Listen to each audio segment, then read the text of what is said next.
Hello, chat, it's us. And I think I finally realized I can turn on the audio before I turn on the picture. Can you hear us? That would be great. This is Magic Fish Radio, which I have been running for over 2 years and still don't know how the audio works or how to not tie myself to my necklaces. We run tabletop RPG streams on Tuesdays and Saturdays. Tonight is Tuesday, so it is time for Campaigns in Disguise, where John runs something for us, and we find out what it actually is as we play. This game, this is... I'll look at this later. So, we are ostensibly playing Anime 5e. We'll see how that goes. Last week we did character generation and a little bit of, like, RP stuff as we realized we were playing ourselves, but as video game devs. And then things got weird from there. I'm not sure my character sheet is finished, but we'll see what happens. This weekend, on Saturday, people will be away for Gen Con, and also the Summer's Curse, so we're still figuring out what we're doing. Might be a one-shot, might be Eden, we don't know. The player with the really big in-game gun will not be at game this weekend, so we're like, And there is battle going on. But yeah. Join our Discord, where all of my warblings make some kind of sense. And to keep up to date with what our next stuff is, we're going to do 3 more episodes of this, and then we're going to play Star Wars for 6 weeks, which everyone is very, very happy with. And after that, maybe Transformers, as people on our channel are currently reviewing the book and making various painful noises, but maybe not as many as I expected to hear, so tentatively optimistic. But maybe we'll rant about it on the Discord and not here. So go check out our Discord to see people talking about the new Transformer book. John's making the angry face. And muting himself, because he might have been about to explode. No, I was trying to fix a sound feedback issue. Ah, okay. It seems to have cleared up. Good. But yeah, it burns less than the Power Ranger book, and burns about as much as the G.I. Joe book, just for different reasons. Yeah, that's fair. But yeah, join our Discord. We're talking about it. Also, there might be casting calls for whatever we do after Star Wars, because we're full-on players for Star Wars. And that is also run through our or one of the things is run through our Discord, sort of. So yes, join Discord. Tonight you can buy buffs and nerfs for the players with channel points. Assuming I did that correctly, yes. This is 5e, so disadvantage, advantage, and something called Hot-Blooded Justice Second Wind, which I don't know what it is, but I guess we'll find out as we play. As we're actually going to roll some dice today, I assume. Yeah.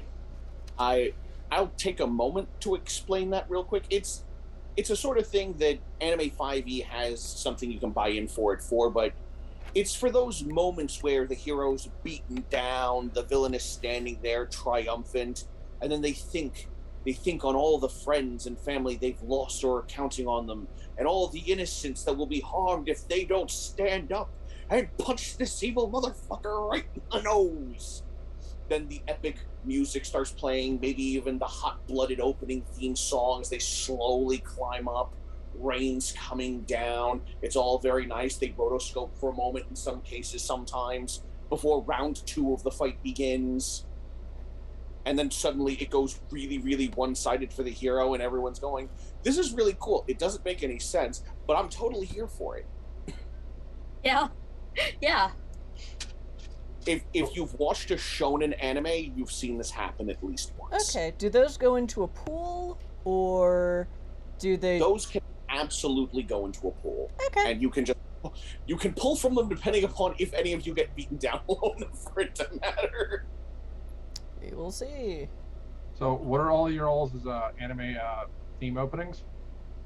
Oh, I forgot to think about that. I did not think about that. I didn't know that was a thing we were thinking about. I don't watch enough anime for this. Because mine's the opening from Iron Blood Orphans. which makes no sense in the context of this character. There's Is it because it's for your other character that you aren't playing? Kind of, yeah. It makes absolute sense for the Nagatech Knight, but not for the beach ball. The only okay. The only anime intro I've heard recently is the one to "So I'm a Spider Who Cares," or the title is something to that effect, and it's a magnificent mix of genres all smushed together, and like that, I'll do that. And then someone covered it with his drum kit, and it was awesome, or played along to it. Probably it's on our Discord. Go join our Discord. Yeah. So I've run out of producer things to say. John, over to you. If I had to pick an opening anime theme for myself, I don't deserve it. But it would either be Kotetsu no Yuki or Transformers Evo. Because they are just yes. They are so much yes. But that's not what you're all here for today. No. You're all here to watch a couple of people get isekai'd into a fantasy land of a game they built where shit's going wrong. And that's where we find ourselves, having dusted themselves off from the dew-covered grass, discovering that they are in the bodies of things they made or the exact opposite of things they've made. And notice off in the distance what looks like the silhouette of the city of Redhaven, one of the major hub areas of the game, from which they should theoretically be able to find peace, succor, maybe some guidance, and go, well, if there's going to be an explanation for how we're stuck here or how to get back, it's probably going to be in a hub area. And so after having spent hours putting themselves together and marching off forward, our story begins. The gates open as trade commences out the front gates of Redhaven. People traveling in. You have carts coming out having delivered or sold their wares and moving on to go acquire more.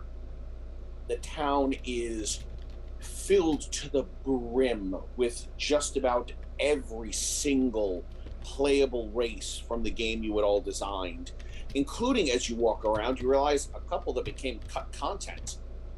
See, I knew they were going to be fucking popular. Look how much of the population of these guys. See, I fucking told you. The sun is shining down, the sky is blue. You catch the faint hint of the sea, which you didn't get from the grassy knoll, but you are getting because you know Redhaven does have a port. Game physics. You had to cross the threshold to trigger the sound effect changes and the other sensory changes. So yes, you are now existing in Redhaven, modeled on generic high fantasy anime City 3. You have this whole place full of individuals ahead of you. What would you like to do? Recoil and terror from the fact that we're close to water. I'm going to climb on Else. What the fuck is wrong with you? I don't like water, evidently. Oh. Just now discovering this about yourself? A little bit of good character building right here. I didn't build this character. I built something else that was way more cool and less terrified of large bodies of water. Mm-hmm. But do you happen to have a Xanax in your inventory? Fucking kidding? No. Check inventory. No. I'm kind of freaking out, and I'm not sure I like this at all. Meanwhile, the white bunny rabbit with a gray patch over his eye and a unicorn horn is staring at Beach Ball with beady black eyes full of murder and rage. So, you're going to protect me from the water, right? Sure. I can't necessarily say the same about the rabbit thing. Can I read the rabbit thing's mind? You may absolutely try. I don't know no how telepathy works yet. with no effort, you can pick up surface thoughts. If you wish to probe a little bit deeper, the creature gets a saving throw. Okay, So well, surface thoughts is all I want right now. Surface thoughts is, Bun Bun is strategizing how quickest to kill every, humanoid life form that walks past us. Just for fun. It's like, Okay. oh, well, I'd get that one's kneecaps first. I'd get that one's kneecaps first, and that one I'd go for an artery, and that one I'd just plow through his chest. I don't have kneecaps or arteries. Yep. I wonder. Okay, so good news, you might be safe from the rabbit thing for now. I wonder if and as you say that, Bun Bun's mind goes to, I wonder if he dissolves if you dunk him in water. I stand corrected. I wonder what happens. So while Bun Bun is plotting the murder of the party as well as everyone else around them, Ms. Chrysla, as a pet monster trainer yourself, you have this natural instinct to detect other NPCs in the area that also happen to have companions with which you might be able to normally engage in combat. As the theme music changes, and it's that Wild West moment where you see the other gunslinger. Or is it something else? Is it less fun in anime? I don't know. I mean, you're much less likely to just get into a brawl in the middle of the street, because that could lead to property damage and extensive fines. Oh, or is it the opening scene of Romeo and Juliet? Where it's just like, You are getting very, very quiet. Me? Like, I'm progressively hearing you get quieter and quieter. No, it's... Hold on. When you said hold on, it sounded like you were saying it through two bed mattresses. Yeah. Technical difficulties.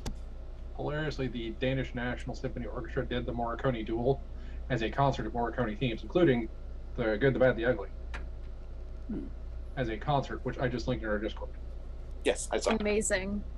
Yeah, there's some... Let's check that out later. There's some magical music in there.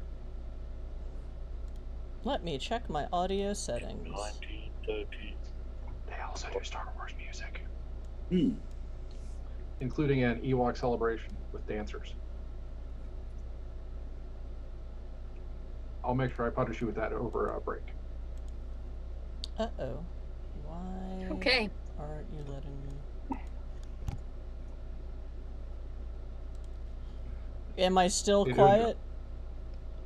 Somewhat, but much better. Yeah, I can hear you better now, but you're quieter than you were when we started. Uh-oh.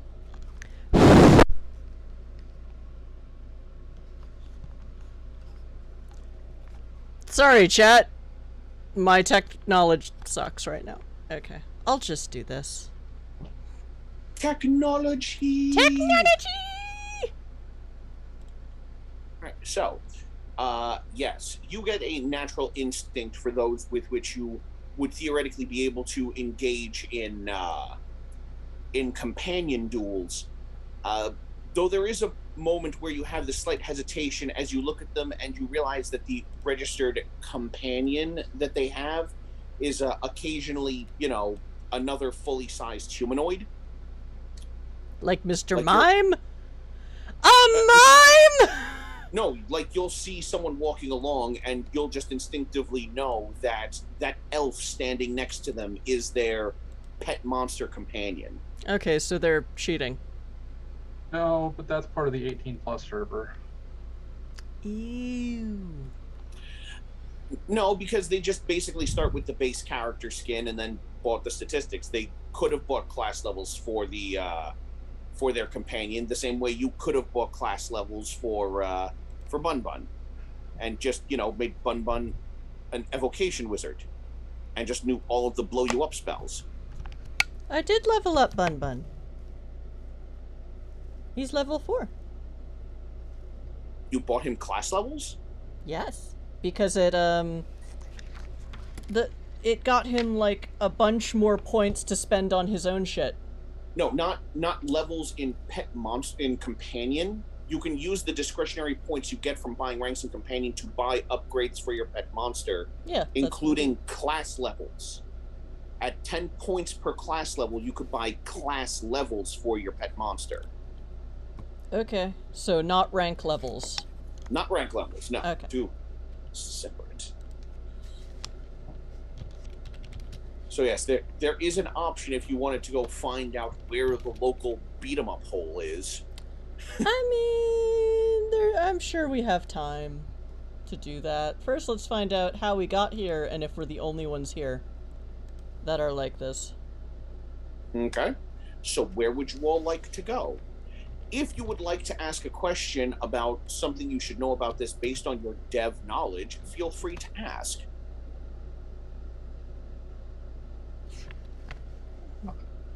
I'm not going to be anywhere near that useful, but I would like to use my shape-shifting magic to shape-shift into something that has the ability to play ghost sounds. Just so that I have music playing around else than I.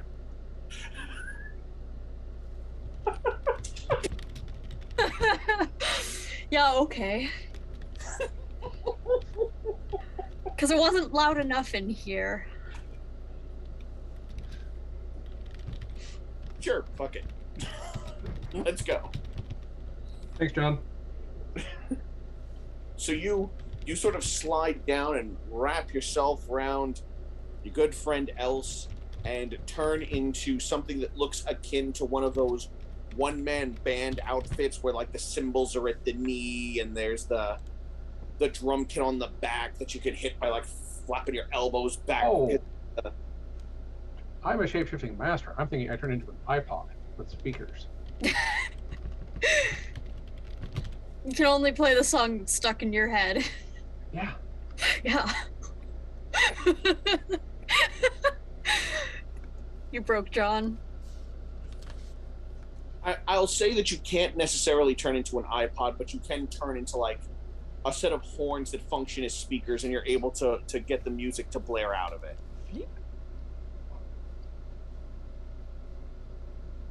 So yes, you are now wearing this horn vest from which music is emanating, which is catching a lot of people's attention and making people start to crowd over and look at you, oh master of the musical vest. I'm being distracting so you can do stuff. But they're wearing you. Details. Okay. But I don't have to sneak around right now to read minds. Right. And ears are not gonna stop me from listening to thoughts.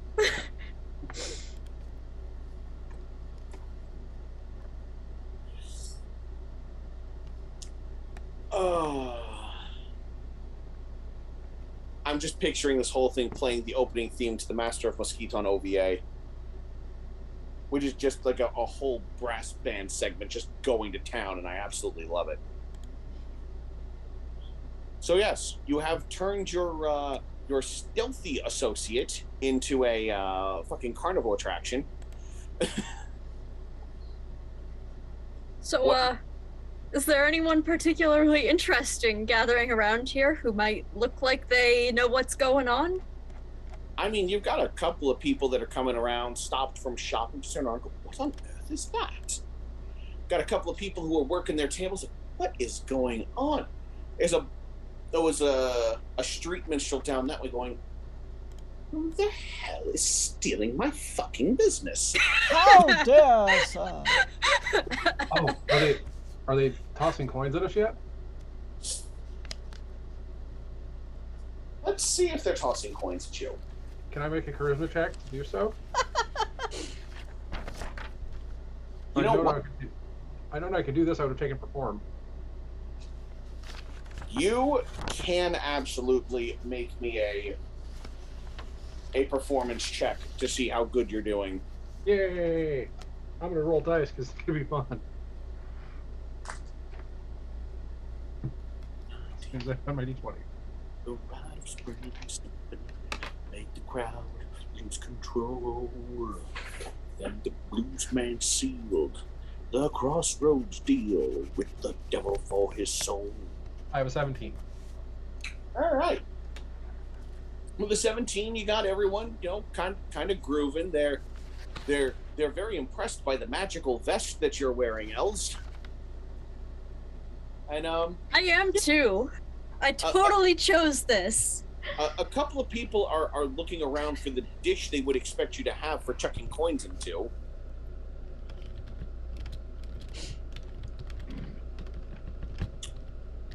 Would Cris and Bun Bun like to go around collecting the tips? Yes. I'm sure I have a little page boy cap, and I'll just flip it over and like, hey, I'm with them. And as you and Bun Bun go around collecting up, you wind up making. Let me roll one more time for that, actually, and just see. It's always good to have coin. Cause you'd have murder bun if you have coin. Okay. You wind up making 7 silver pieces and 12 copper pieces. That a lot? Which is, I mean, considering a lot of these people just appear to be like normal folk that were just mostly going around shopping with coppers, the fact that some of these people were willing to chuck in a silver and were basically a little bit wealthier is, kind of impressive. You haven't exactly moved into the area where the wealthy, or rather the servants of the wealthy, go to shop. Because of course the wealthy don't go shopping. My God. I kind of Servants. I kind of lean over to Else, quietly say, so are any of them trapped here too? Can I make some sort of insight or perception roll for that? Cool. Make me an insight check. Oh. I took gaming as a skill. Would that allow me to detect other gamers? That's really more for the act of gaming, but yeah, I'll say you could make a gaming check to see if you recognize anyone who's taking a gamer-ish mentality. In a meta sense, I am gaming. Yeah. I have a 13. Yeah, no, people are like impressed by the oddness of your horn vest, but for the most part, they're just sort of like, oh, this is nice, and people start actually going back to their business because they need to finish shopping and get home because they need to have food ready for their families, or they need to pick this up so that they can finish working on something, or they need to trade for this lumber that came in so they can finish constructing a building. Okay, what was my roll again? Which thing was I rolling? You said you were gonna roll the gaming skill. Okay, so which well, stat does that relate to, please? Let me see. We will roll down to skill proficiency because gaming is not a regular 5th edition skill. It's in the anime book. Gaming is wisdom. Gaming is a wisdom skill. Yes. +1, so 17. Okay, yeah, with a Game dar. These all just look like filthy normies.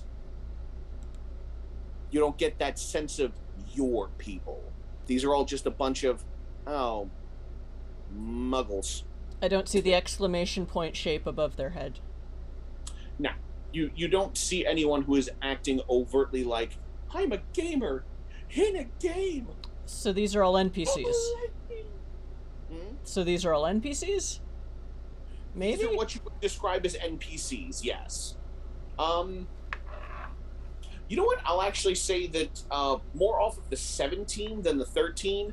As you're looking around, looking to see if anyone reacts to this in a way that might be, not normal, you take a moment. You're kind of like, wait a minute.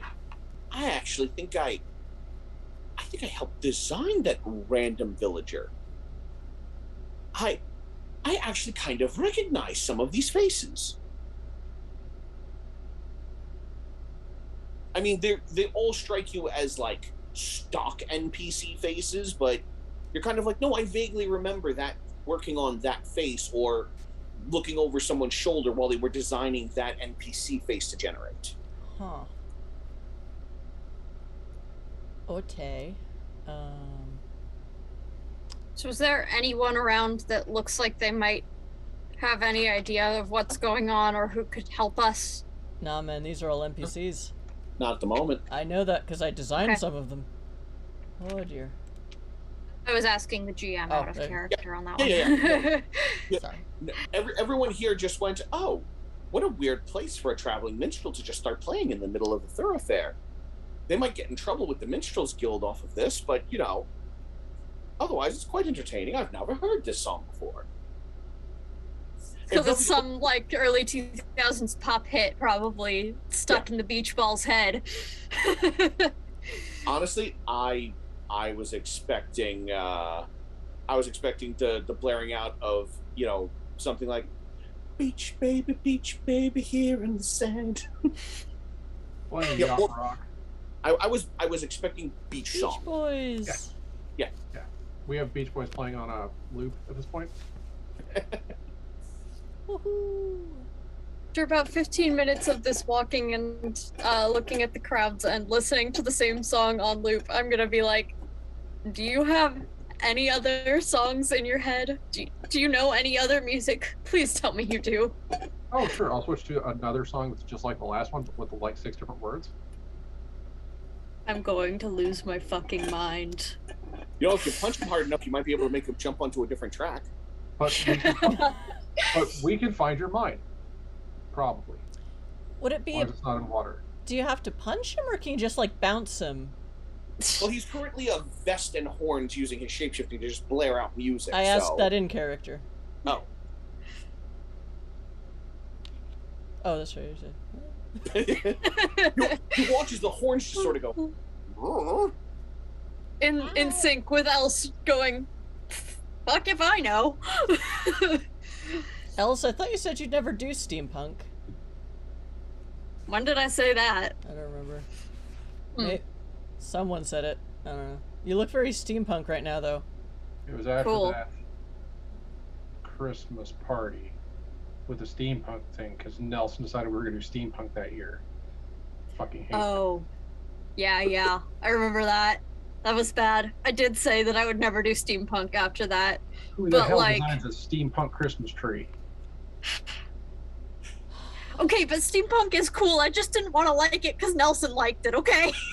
That's fair. Else. Well, we're here now. Ooh, does Nelson like murder pets? Because I could fight Nelson. No, Nelson didn't like the pets aspect of this game, but Mhm. he kept talking about the economy and the scale and the farming, and really it was just very, very tiring. Well, I mean, what does Nelson do that isn't tiring? I mean, True. Nelson is the whole reason why you can actually level up your characters to the max just by indulging in farming skills and fishing skills. Nelson, what the fuck? Well, no, that I was fine with, but he kept griping about the economic disparity between third world country players and first world country players. And it's like, I don't care, man. It's a game. If people find a way to make their livelihood off of this, wonderful. We did. On the upside, every dev team needs a Nelson because it gets the rest of us to do our work just to have an excuse to stop listening to him. True. He's not in our department. Wait, he just isn't? shows up. No, he just shows up. I thought he was part. Wow. Okay. Like, I don't know what he does, but he do. Well, at least Nelson isn't here now. We No, assume. fade. I mean, if this is like AFK, then devs have Nelson been isn't littered. here now, right? Devs have been littered across the MMO landscape.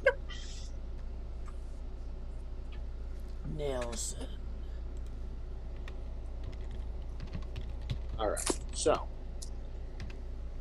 where would you all like to go? don't And know, you I'm being continue curious. playing this music as it looks like that minstrel you annoyed has gone to go speak to some city guards. He go and get a posse. Where's the jobs board here? Or the quest you- board, or whatever we're You calling would it. work. You would recall that the Adventurers Quest board is inside the Adventurers Guild. There's a free range quest board, which would be located in the town square, which is basically for people that would, ask you for like small daily quests, like, help me with this, help me with that. So you could do just like sort of around the village or around the city, like just good karma things, like help Ms. Mabel paint her paint the side of her house, stuff like that. Well, I suspect that's where the non-NPCs are going to be or show up eventually, so... There's technically also a special quest board located in the Temple District for usually filled with quests to help prepare for major religious festivals or to help deal with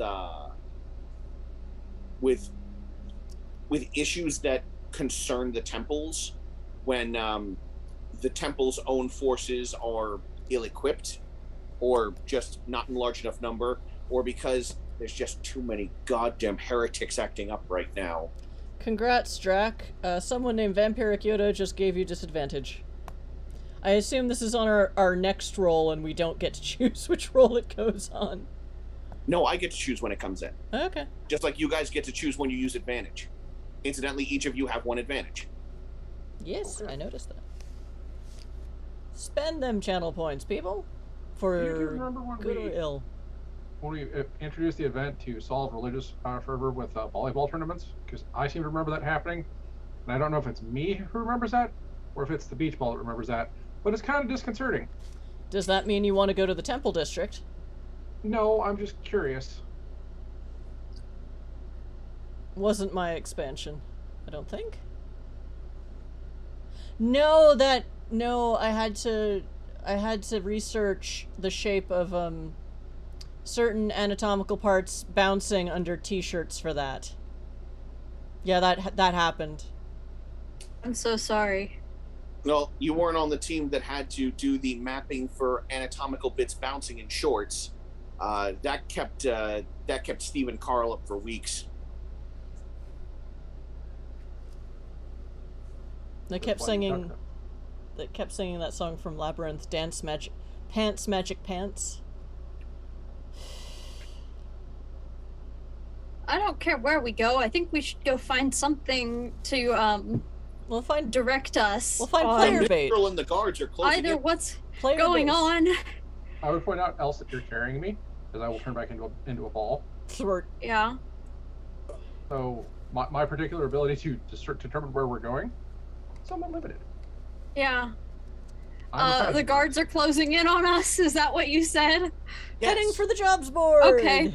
And I turned back. I'll meet you there. Into a I'm ball. going to stealth out of this situation. Cool. I'm gonna look at the beach ball and say, keep the fuck quiet. My mouth will disappear. Good. Please to be rolling your stealth check then.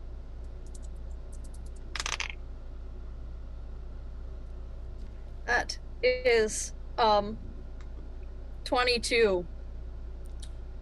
Okay. Giselle is being so indecent on camera.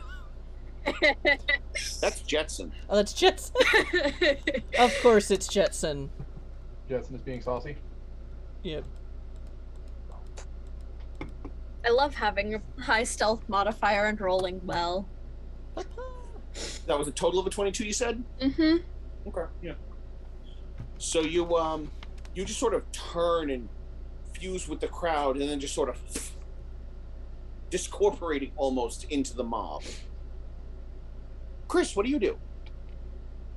Because you were a part of this and you're still jangling all the coins in your hat. Sure. I will also attempt stealth, but I don't think I have any sickening bonuses. Let me check, because I am a cat girl. I mean, it was only a +4. Well, again, you also have these threatening guards coming Only. towards you. How does Bun Bun respond to the hostility? Bun Bun is like, boss, you want me to take him out? I'm like, that's a lot of... How many guards is it? 2. It's only 2 guards, boss. I I don't know. Alright. Odds or evens? I still love the idea of having a switchblade horn that just pops out of his head. Well, it's technically a horn, not a switchblade, but it acts in place of a switchblade. Let's see.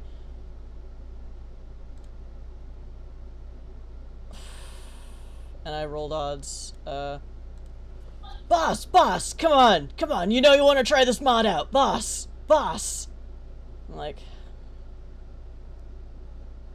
okay, I choose violence. Okay. All right. So we're gonna go on a jailbreak. I rolled for Chaos Goblin, which I said I was playing this time, so yes. So, Els and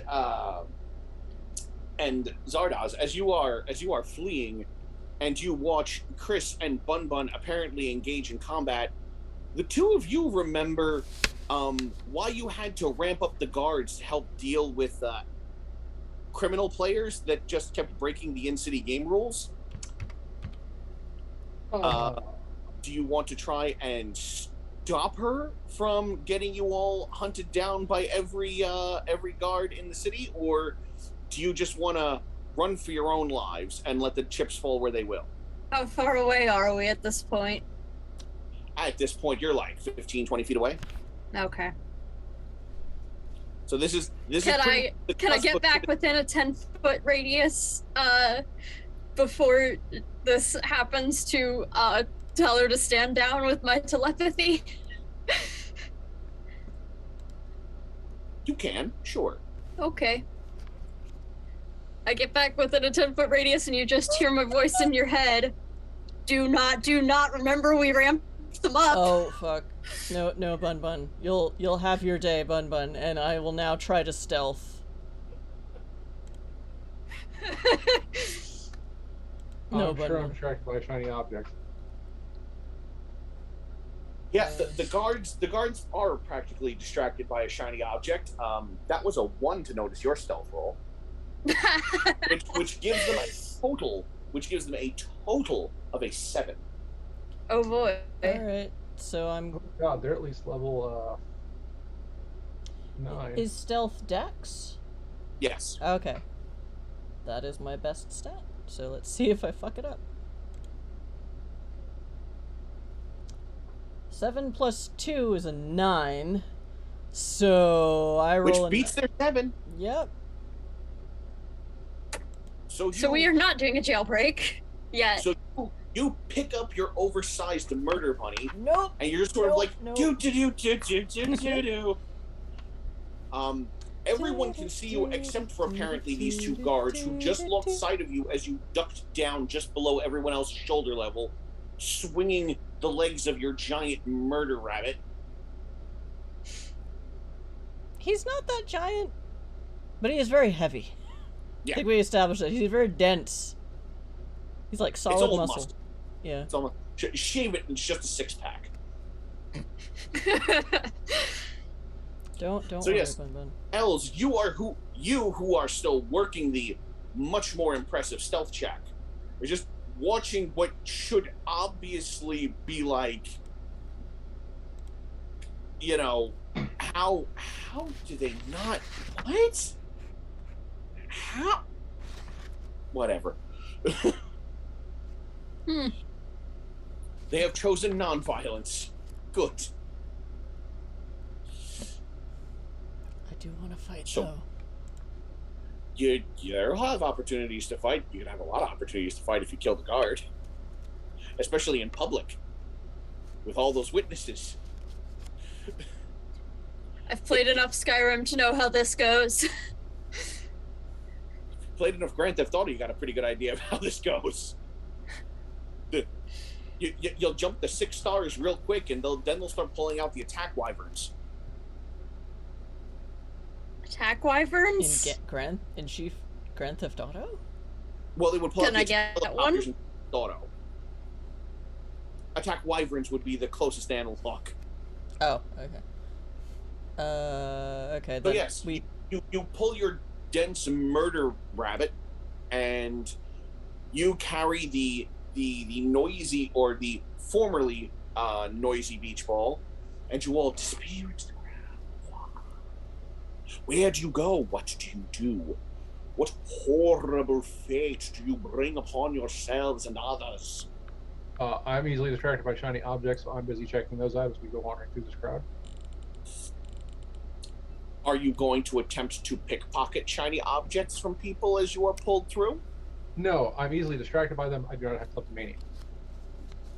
The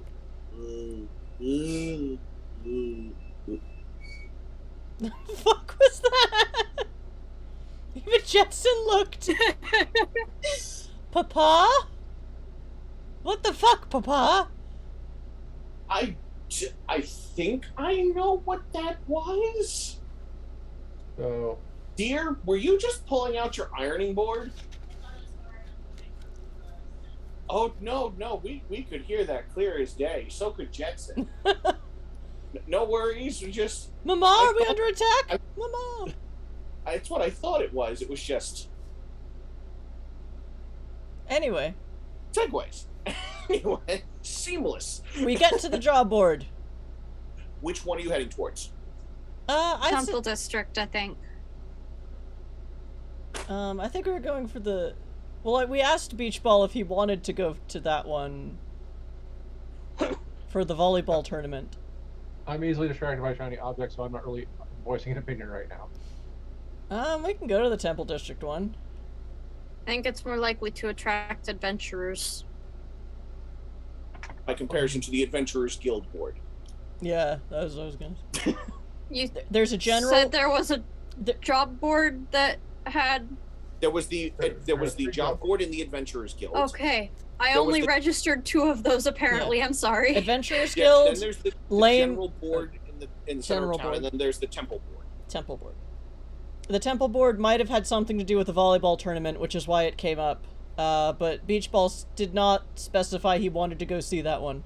So I figured we go to the low-level shitty job board to see what low-level PCs it attracts.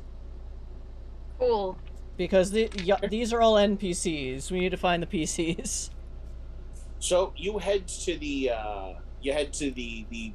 city square, basically, and there is a board there, right, pretty much where you remember it being planted after the last update on the game, where they had to move some shit around to make room for new shops that had new features that were being added to the game.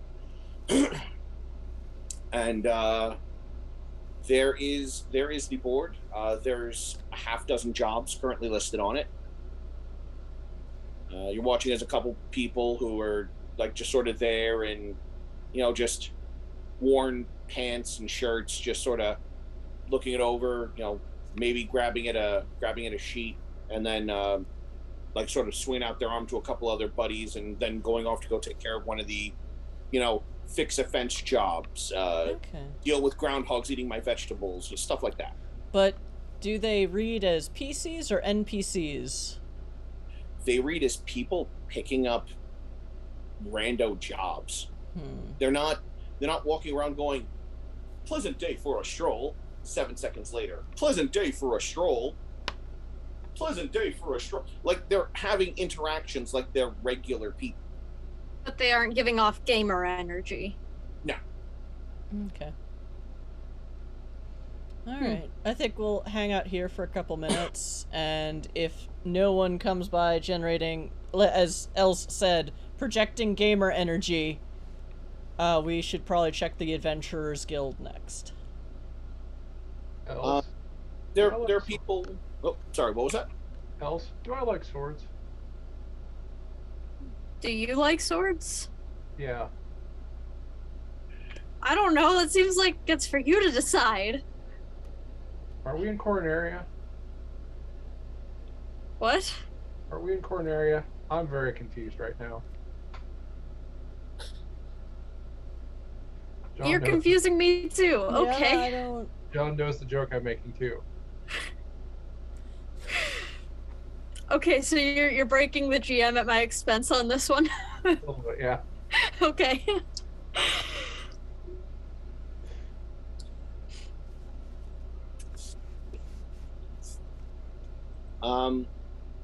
After about an hour or so of just sort of standing around, Not an hour, like 10 minutes, tops. all right, after about 10 minutes, it just looks like people coming up to either put up requests on the board or to pick up the boards. And sometimes you'll see a bunch of looks like a couple of people, maybe 16 and a little bit younger. The pants are a little more worn. Looks like they might only get money to feed themselves from doing jobs like this.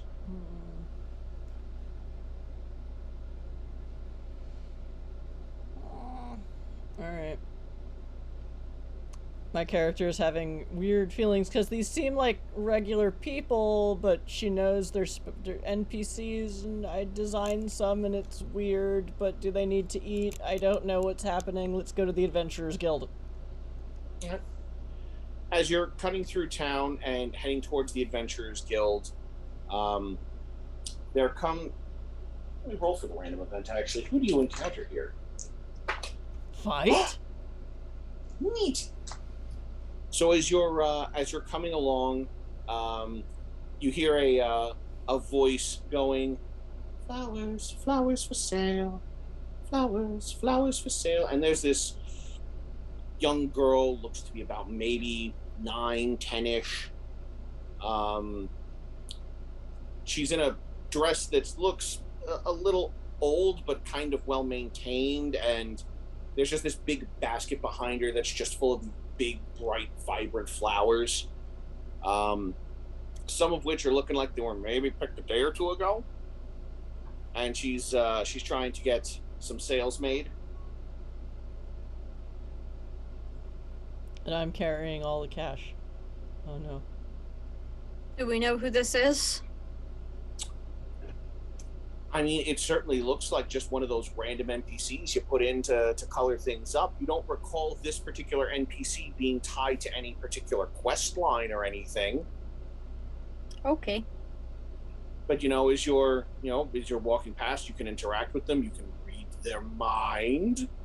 I think I would like to passively just see what's on this kid's mind. All right. Oh, I hope I make some coin today. I'm very hungry and little Victor's getting worse. I need to make enough money to pick up food and medicine, and nobody seems to want to buy any of these flowers. Oh dear. Just intruding on my dear cat girl's mind again. Flowers, buy some. Oh, okay. Child need cash. Okay. Yeah, so I'll put the bunny on my hip, facing away from the small child. But he's still thinking Do not let the about murder it. rabbit engage. He's still thinking about, the thing about kids is they're surprisingly sturdy. But if you could find their and it's just like Every time he thinks about kids being surprisingly sturdy and the murder thoughts toward the child, he just hears else, no, no, no. he's like, "You're not the boss of me. She's the boss of me. You wanna fucking fight me over it? I will." And like, oh my god, it's noisy. It's just cat girl just waves her hand at Else and just no. And hi, how much how much for a flower? A copper for 3. Okay.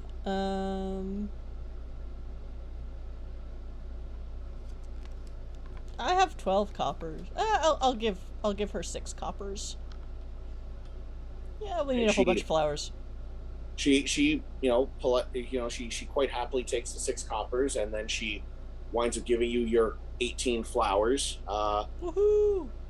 Which is a mix of the ones that are like fresh and vibrant, sort of like meant to almost what she thinks is to try and hide the ones that are already a day or two old. Yeah, so she gives me a bouquet. Yeah. That's nice. Thank you. Have a nice day. Thank you. Are you still too. reading her surface thoughts? Yeah. Okay. That's partway there. I need to sell more flowers. I need to sell more flowers. I quietly pass Else the rest of the of the coppers because I had 12. So I'm like, this is weird, you know. I think I'm going to recommend she go down to the shopping district that we started in because there were more people there. I can't. I don't have a license to sell there. The last time I tried to go down there to sell flowers, the guard smashed my basket, and then I had to spend more money to get a new basket to fill with flowers, which put me further behind. I'm sorry to hear that. It's what happens when you can't afford a sales license.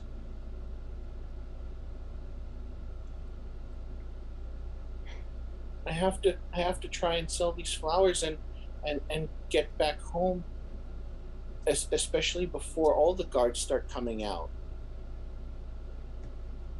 How many silver pieces did we have? We have 7 silver and now 6 coppers, and I Okay. gave her 6 coppers. Yeah, I was just gonna give her a silver and hope that helped her out.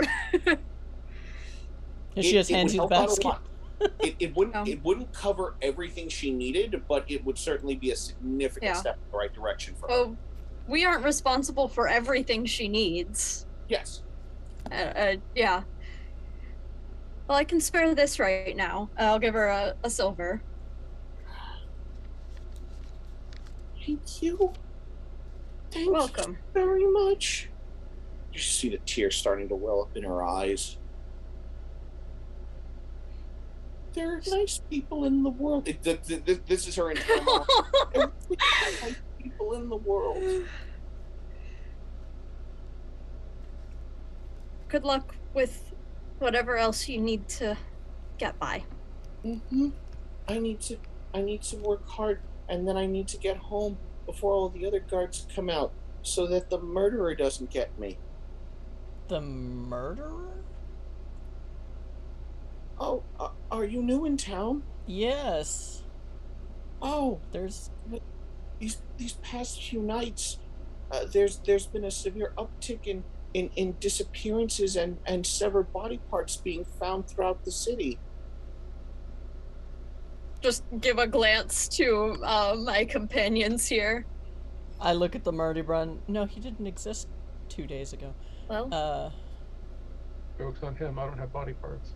thank you for telling us about that. Thanks for the Please stay warning. safe. Yeah. Yeah, it's been hard. It's just my little brother and I now after my parents disappeared. All, Sorry to hear that. all they found was Mama's hand. Whoever programmed this quest line is a dick. I was just thinking the whole seller's license was probably Nelson as well. But no, Yeah. he wasn't Dev. You're so right. You recall the sales licenses were a thing that was done for players that wanted to build shops and sell custom magic items and just other things that other players would need, which some higher level players wound up doing that still wanted to play, but the quest lines just they didn't gain anything from going on the raids anymore. They didn't enjoy it. As for this Murderer? serial disappearance Yeah. murder plot line, no, you don't remember this shit at all. I didn't write no Jack the Ripper bullshit. Except this guy. But this guy didn't exist until 2 hours ago. So, Do you think they might know about this at the Adventurers Guild? Oh, I mean, I was asking the other. I was looking at my teammates rather than the little girl. terribly sorry. Actually, I look at so the guards are being jerks to vendors who don't have licenses, but they can't deal with an actual like dangerous problem. I mean, my basket was crushed before this really became a big issue. When Papa lost his job and Mama and Victor both started getting really sick. But no, like more of the guards are out at night, and there's a curfew because they want to try and limit the disappearances and the murders, and it hasn't stopped just like some people from disappearing from their homes, and I hear some of the guards have disappeared too.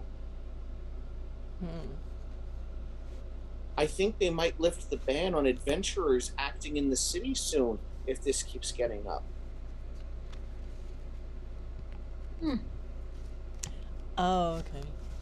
Yeah. Oh, okay. So adventurers aren't allowed to do adventuring in this city. That's right. They're not allowed to go vigilante in the city, basically. Like, if you're hired for security, it's kind of one thing. But you can't just go around going, "Halt, brigand! A lightning bolt!" Because, then That was a problem. Yeah, then you're just some asshole throwing lightning bolts, potentially injuring civilians and causing property damage. How much XP do I get for the farmer, etc.? Yeah. Typical farmer, anywhere from 3 to 5. That John missed my reference. Yep. Well, no, I don't reference. I'm just actually answering the question. Okay. Alright, so... Alright, well, stay safe, hun.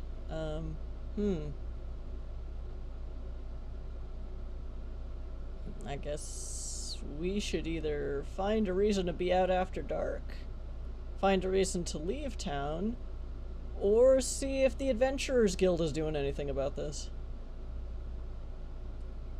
Yeah, okay. Bye, nice people. Can I touch your blue ball? It looks pretty and cool. Well, let's see if he's okay with that. I just look down at him. Just... You good with that? Well, you still haven't told me I can talk yet, so... Oh my god. I'm so You know, sorry. you can talk again. I just didn't want you to, like, make noise while... Anyway. I can be petted, yes. He can be petted. Wishy.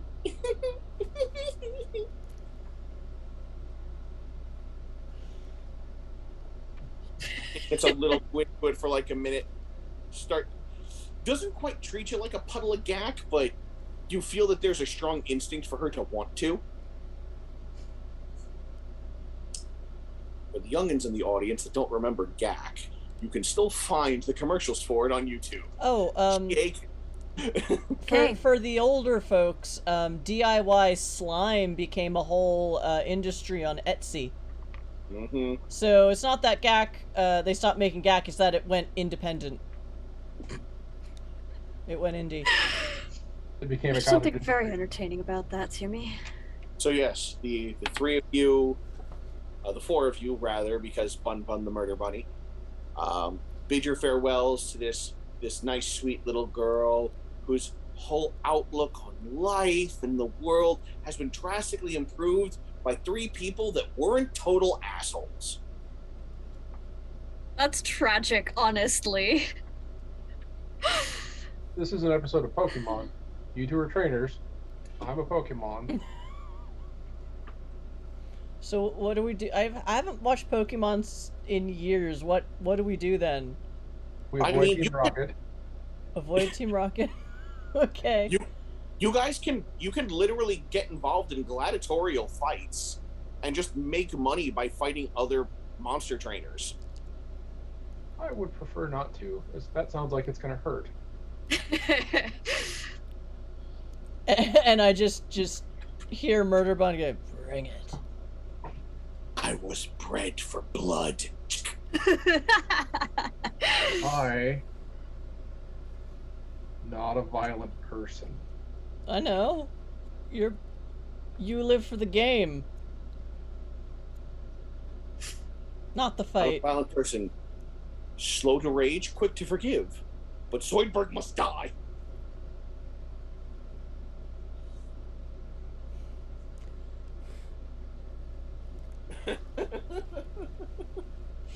So yes, you continue on your way, and you do eventually make it to the Merchants Guild. The Not the Merchants Adventurers Guild, Guild. the Adventurers Guild, rather. Yeah, Merchants Guild's on the other side of town. Yeah, and the Merchants Guild are dicks, it sounds like. Let's just say there's a lot of close-knit relationship between the Merchants Guild and the nobility. So, yeah. So yeah, when you open the doors and step inside, you are all greeted to Carnage. what kind of looks like a tavern, really. There's people there sitting, drinking, eating, talking. There's the big Adventurers Guild board there. There's the bar over on one side by all the tables where everyone's eating, and right ahead of you when you walk in, there is a countertop manned by several people who are talking to, well, what you can assume are adventurers online based on their armor, their weapons, the gear. They're dressed like characters who probably played this game and got loot at some point. Do they give off gamer energy? Or confusion? Or terror? No, they're giving you off the energy of people that are trying to get jobs in order to get enough coin to keep themselves fed and equipped. This is so weird. And we have we each have another advantage from the Fennec Wolfchild.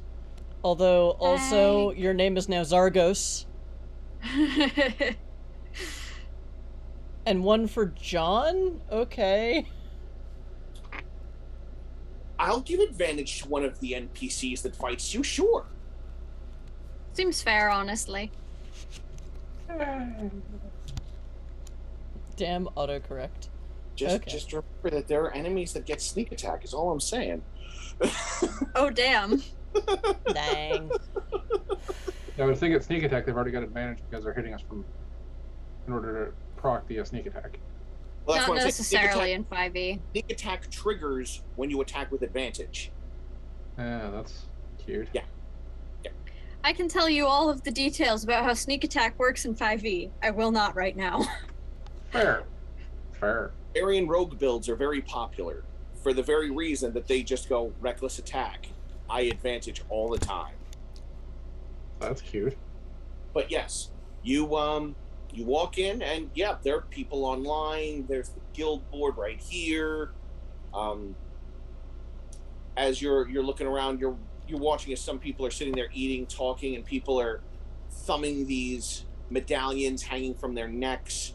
And you can see that they're made out of all the little amulets they've got are made of different, types of metal or different materials, which are, as you recall, are meant to signify their rank in the Adventurers Guild.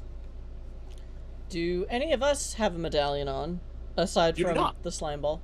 No, none of you do, because you're brand new characters that have not joined the guild. Alright. But you can join the guild right now if you want. How much does it cost? You can either pay up front to join the guild, and it'll be 2 silver a person, or it can be subtracted from a quest if you are traveling with another adventurer as a probationary member. So you could theoretically team up with an adventurer who's willing to take on a couple of rookies on a mission, and then your share has 2 silvers deducted from it in order to pay for your entrance as actual members. I mean, we've Not got gonna lie, that sounds kind of fun. we've got 6 silver left. Yes, but do we need to worry about eating? True. And a roof over your heads. Mm-hmm. Especially when Jack the Ripper comes out tonight.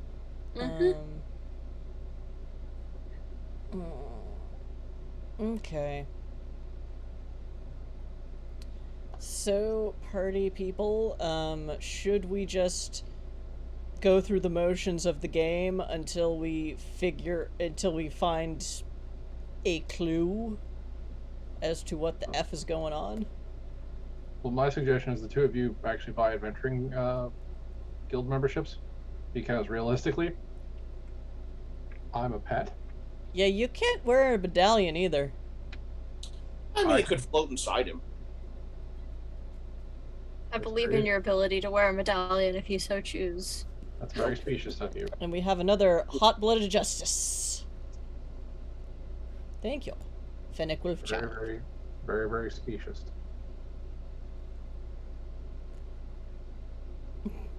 Just because I don't have a neck doesn't mean I can't wear a necklace. I told you it could float in. Do you want to... I hand Else the bouquet. Do you want to sit on top of the bouquet?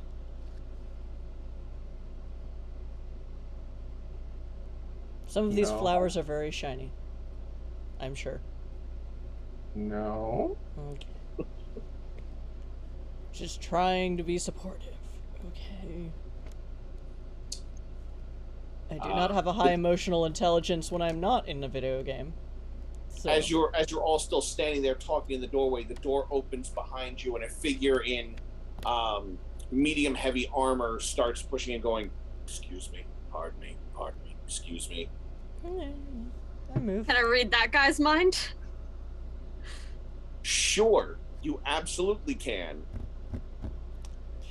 As you go and you turn to this armored figure with this helmet down over his face, and he comes in.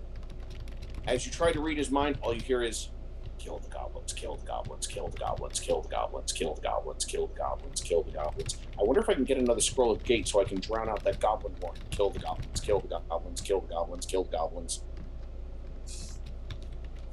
I'm absolutely getting out of his way.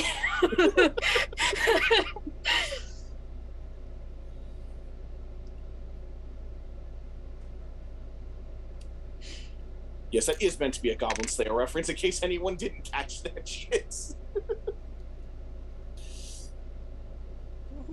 So yes, what would the three of you like to do? I want to join the guild.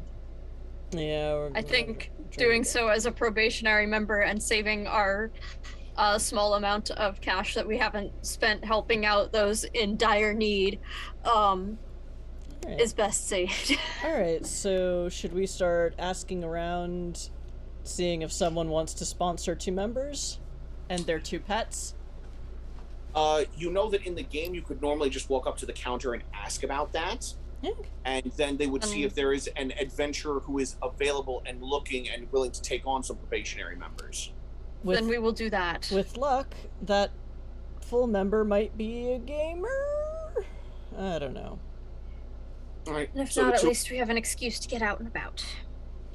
the two of you hop online with the slime pretending to be a summonable minion. I You're like swords. About 10, 15 minutes.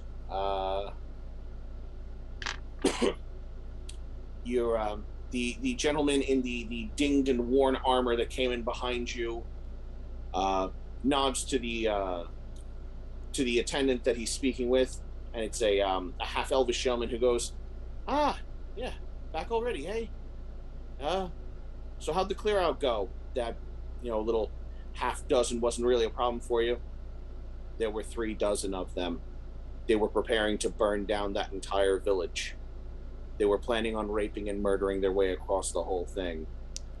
Wow. And he takes his bag of holding, flips off, and then he starts shaking out 3 dozen severed goblin heads on the counter. I take it this game is Proof. M for mature. Damn straight it is. Oh yeah. I mean, normally you didn't see all the heads rolling out. You would just sort of turn them in with the execution.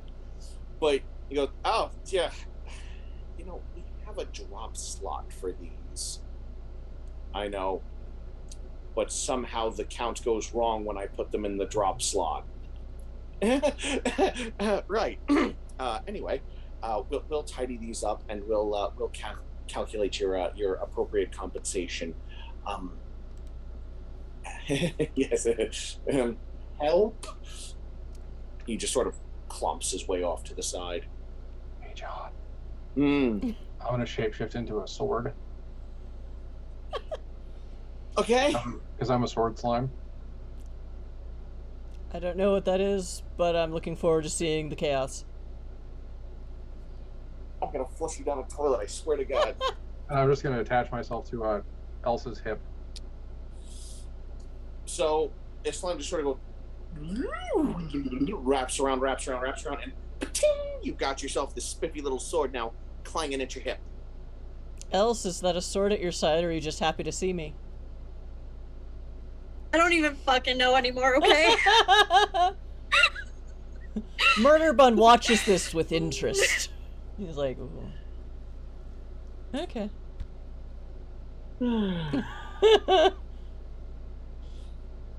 So yes, you step up to the counter.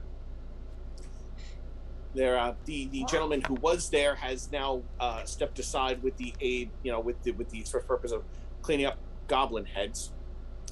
And you're greeted by a YOLO indeed, Fadier. And now we have 3 hot-blooded justices. Justici. We may need to explain what that means after break. I don't know what this does, but YOLO. YOLO indeed. Rock on. That's what Fen said too. So. So you are greeted by a dwarvish individual of bright red hair and a thick ornate beard that is done into 7 different braid styles just going down the front. Welcome. What can we do for you today? We'd like to join the Adventurers Guild. Of course. Will you be paying the fee, or are you looking to join under the judgment of an advanced member? The second one. Okay. I will see if anyone is available for that. Can I get your names, please? As well as actually, you know what? It might be easier if you just fill these out, and passes you along 2 forms and a set of quills that are constantly dripping with ink, which allow you to fill in any relevant information as to what you're bringing to this party, i.e. what unique talents you may or may not possess, etc., etc. You're basically filling out applications. Chrysilla kind of holds the quill, looks at the application, and tries to instinctively, autofill it. Like it's on Chrome. And I assume that nothing happens. No. Okay. You gotta cursive this shit. Just like they taught us in school. And it's a quill pen, so it keeps important. Running out, and you have to keep dipping it, and it's weird. No. The quill never runs out of ink. Oh, okay. You can just keep writing. It's an enchanted quill. Okay, cool. Handy. What are my talents? I'm going to reveal as little about my actual capabilities as possible, while also not lying about them. Yeah. I will say this, you know full well that this quill will not allow you to put false information on the sheet. Okay. I just write I am fast and agile, and have trained myself an attack rabbit. Or rather, an attack almirage. Bring me blood. Alright, so I just give the Pat his head. Good boy. murder bun a side eye. It's like, do you fucking mind?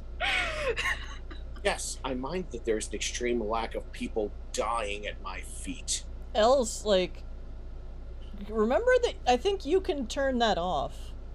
I can't, but you, I think it's opt-in, so shouldn't you be able to opt out? Murder. I'm choosing to play this as though I have a din of noise in my head all the time when I'm around people, and sometimes things like that happen. Well, I have heightened senses hearing, so it's much the same for me while we're inside a tavern. But Yeah. John, it's murder. Murder. Murder.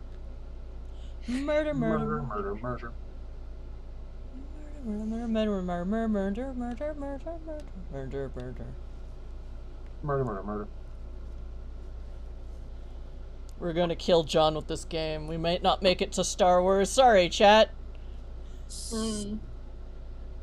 Sorry, other Star Wars players. We may not make it. You're welcome for the earwig, John.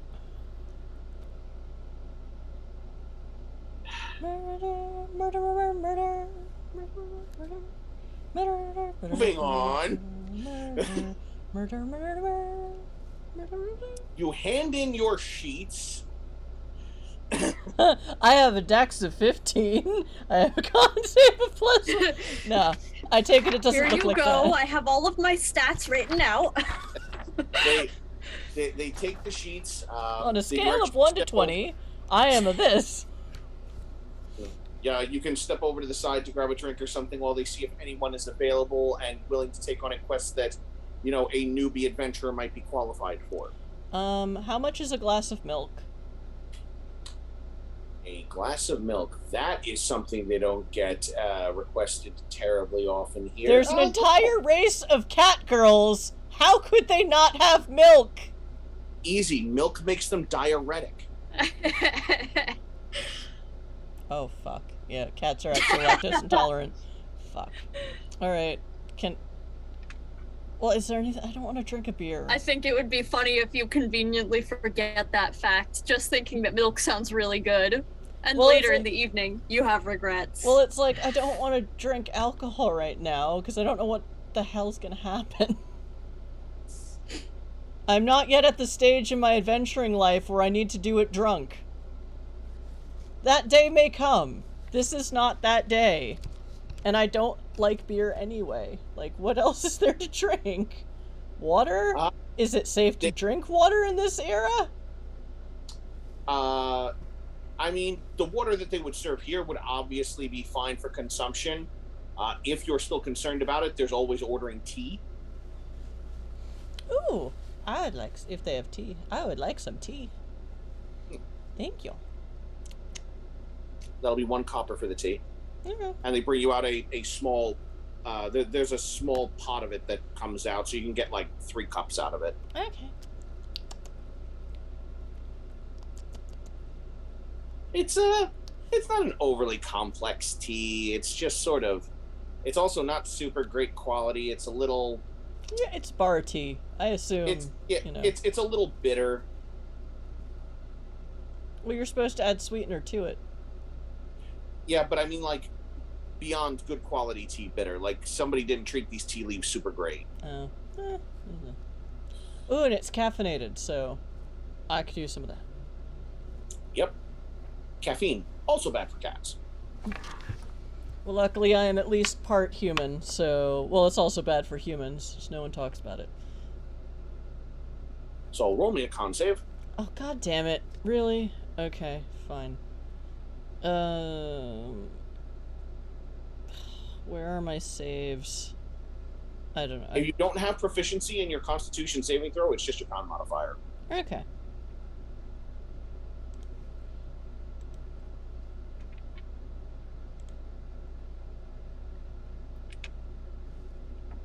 I rolled a 2 for a 3. Okay. You're about halfway through your second cup and you don't feel great. I put it down. Oh, god damn it. So note to self, don't drink water here. Why would I touch water? Water's the enemy.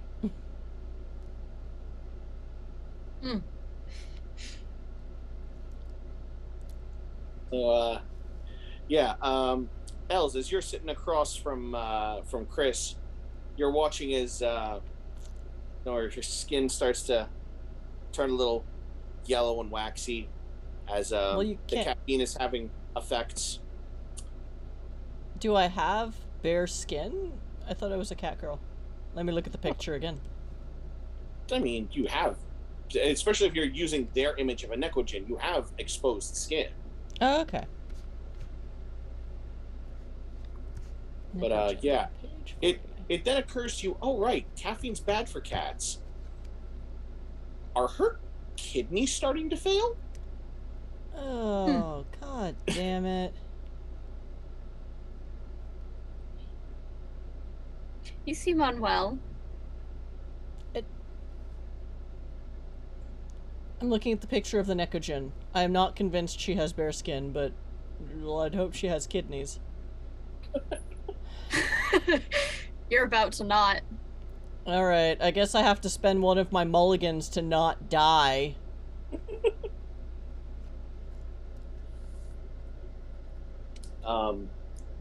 after about 15 or so minutes. No, I'm gonna spend a mulligan and re-roll. Okay. So I don't want my character to die in the tavern of tea poisoning. Of caffeine poisoning.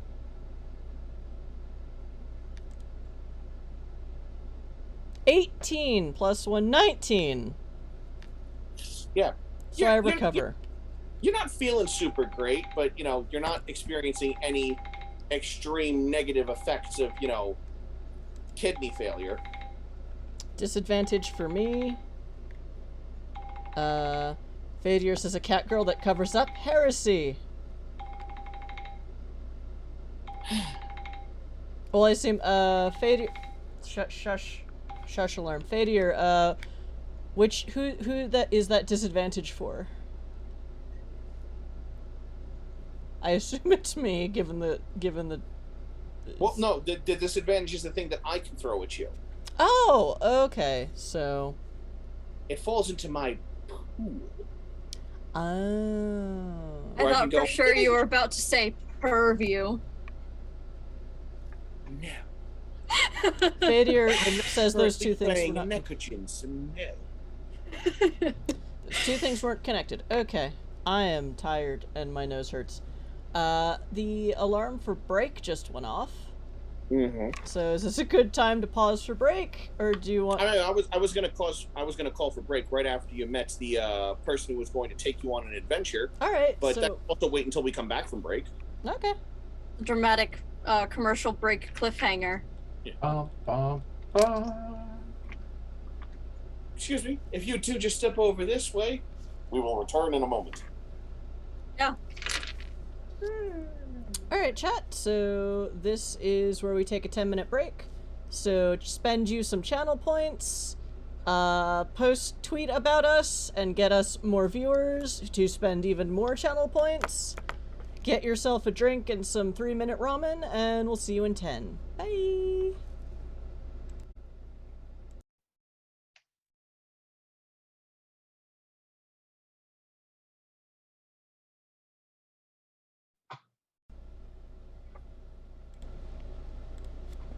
Hello, chat. We're back, and I hope you can still hear us, because I've screwed that up before. This is Magic Fish Radio, and when you can hear us, we have tabletop RPG streams on Tuesdays and Saturday nights. And also sometimes when you can't hear us. Whee! It is Tuesday night.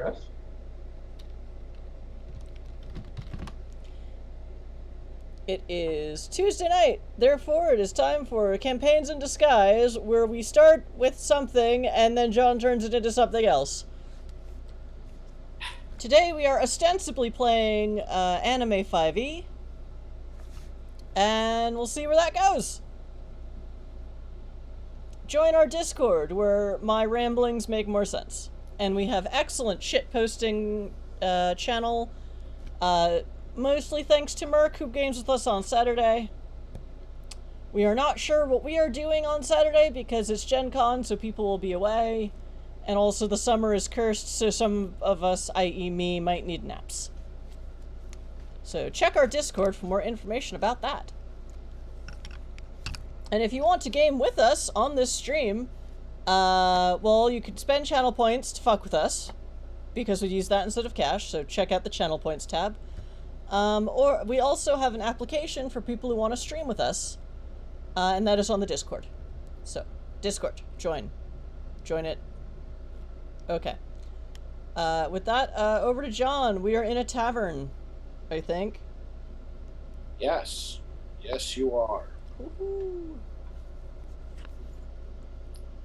And you were just called over to the front desk to give because they had found someone who was willing to take you along and basically help you earn your entrance fee into the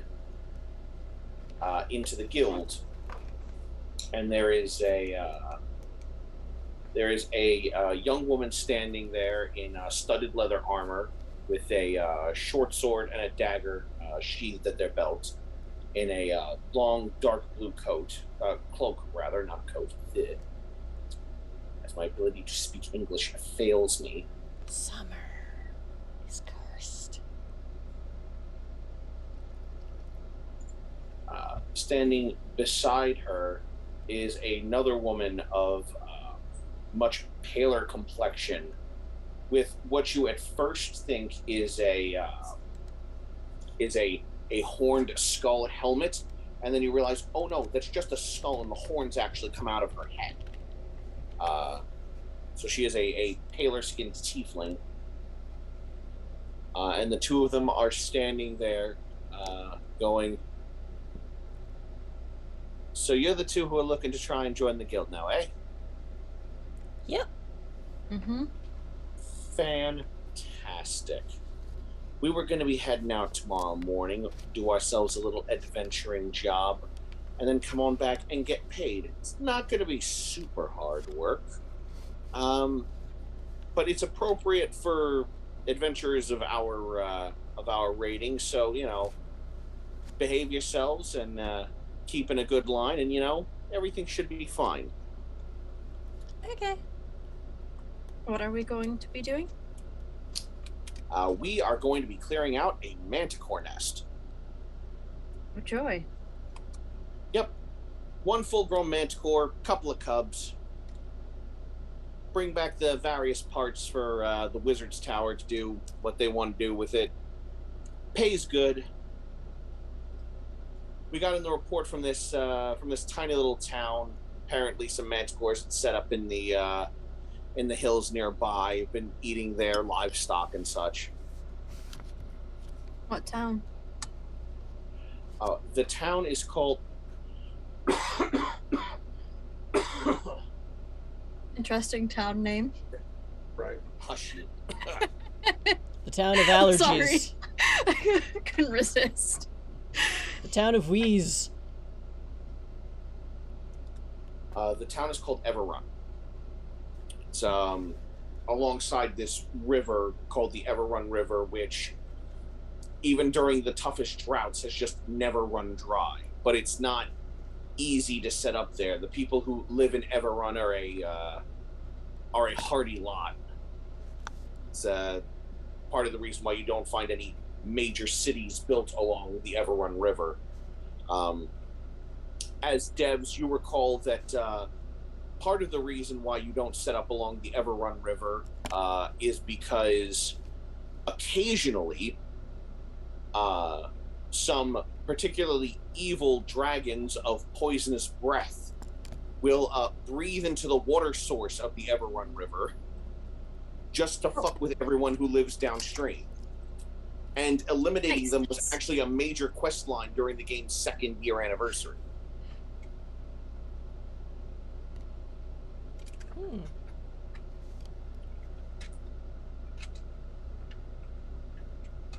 Yeah, and actually visiting the town of Everrun was where you found, a village of people killed because poison leached into the water by evil dragons that just wanted to make people suffer.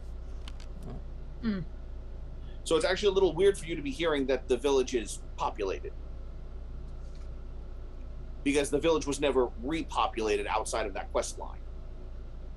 You could still walk into it and just find a village full of corpses. It's like walking into Helgen in Skyrim.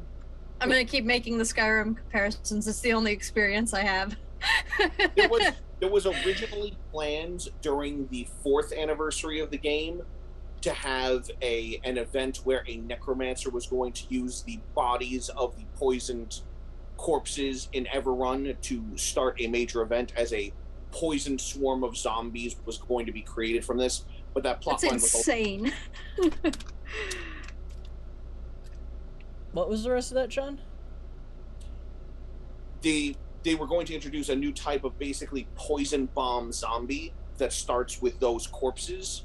But that plan was eventually dropped because during testing they realized that they couldn't get the poisoning effect to ever actually stop, and its infectiousness spread, similar to the disease bombs that happened in World of Warcraft. What was that, like 10, 12 years ago? So that plotline was never actually programmed and put into effect.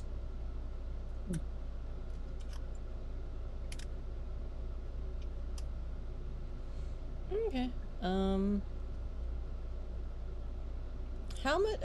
Hey, so if we're heading out tomorrow, how much? Do you know how much a room is for the night here?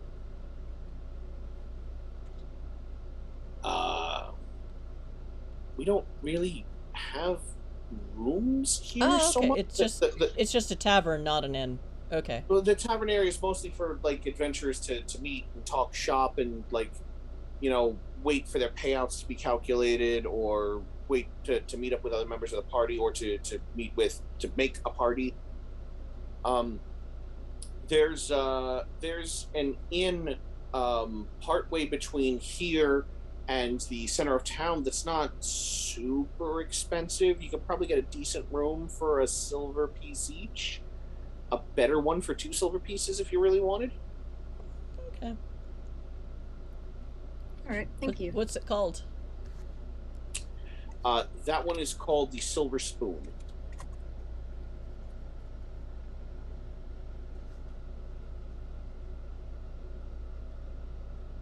Okay, thanks.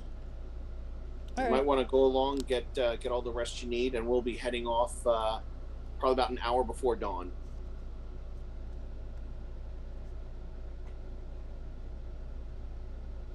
You have your you're trying to pick up surface thoughts, right? Yeah. Yeah. The woman dressed more like a rogue, who was introduced to you as Molly, is thinking, nothing else. They'll probably make decent distractions for the Manticore while I stab it.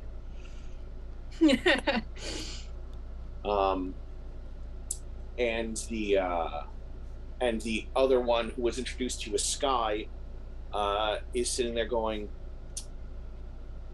"Oh, I wonder if I'll be able to smuggle away one of the baby manticores and turn it into a familiar. Raise them while they're young, break their spirits. Yes, nothing more intimidating than a spellcaster mounted on a manticore. That could earn me some serious street cred." So you imagine you're not working with especially nice people. I mean, That's fair. That's the sense we're getting from... What's the name of this town again? Redhaven. Redhaven. Redhaven people are jerks. It seems. So do you excuse yourselves and head to the to the Silver Spoon? Yeah, we've got some silver left. Okay. What time is it? Like, how far are we from sunset? At this point, it's like 4 in the afternoon, and you know that sunset would normally occur around 7 in game time. So...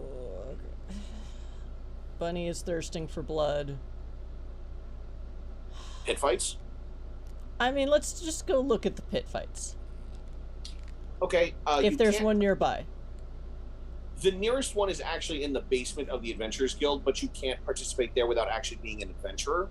Yeah, makes sense. But there are civilian pit fight areas you can go to for when you have trained a companion for these purposes. There's also the Coliseum area for the large spectacle events, but again, those are for the large spectacle events. They're not just all the time easy access. But yeah, you can find one easy enough. The next nearest one that you can participate in is a little further south from where you are. It's located in a kind of a.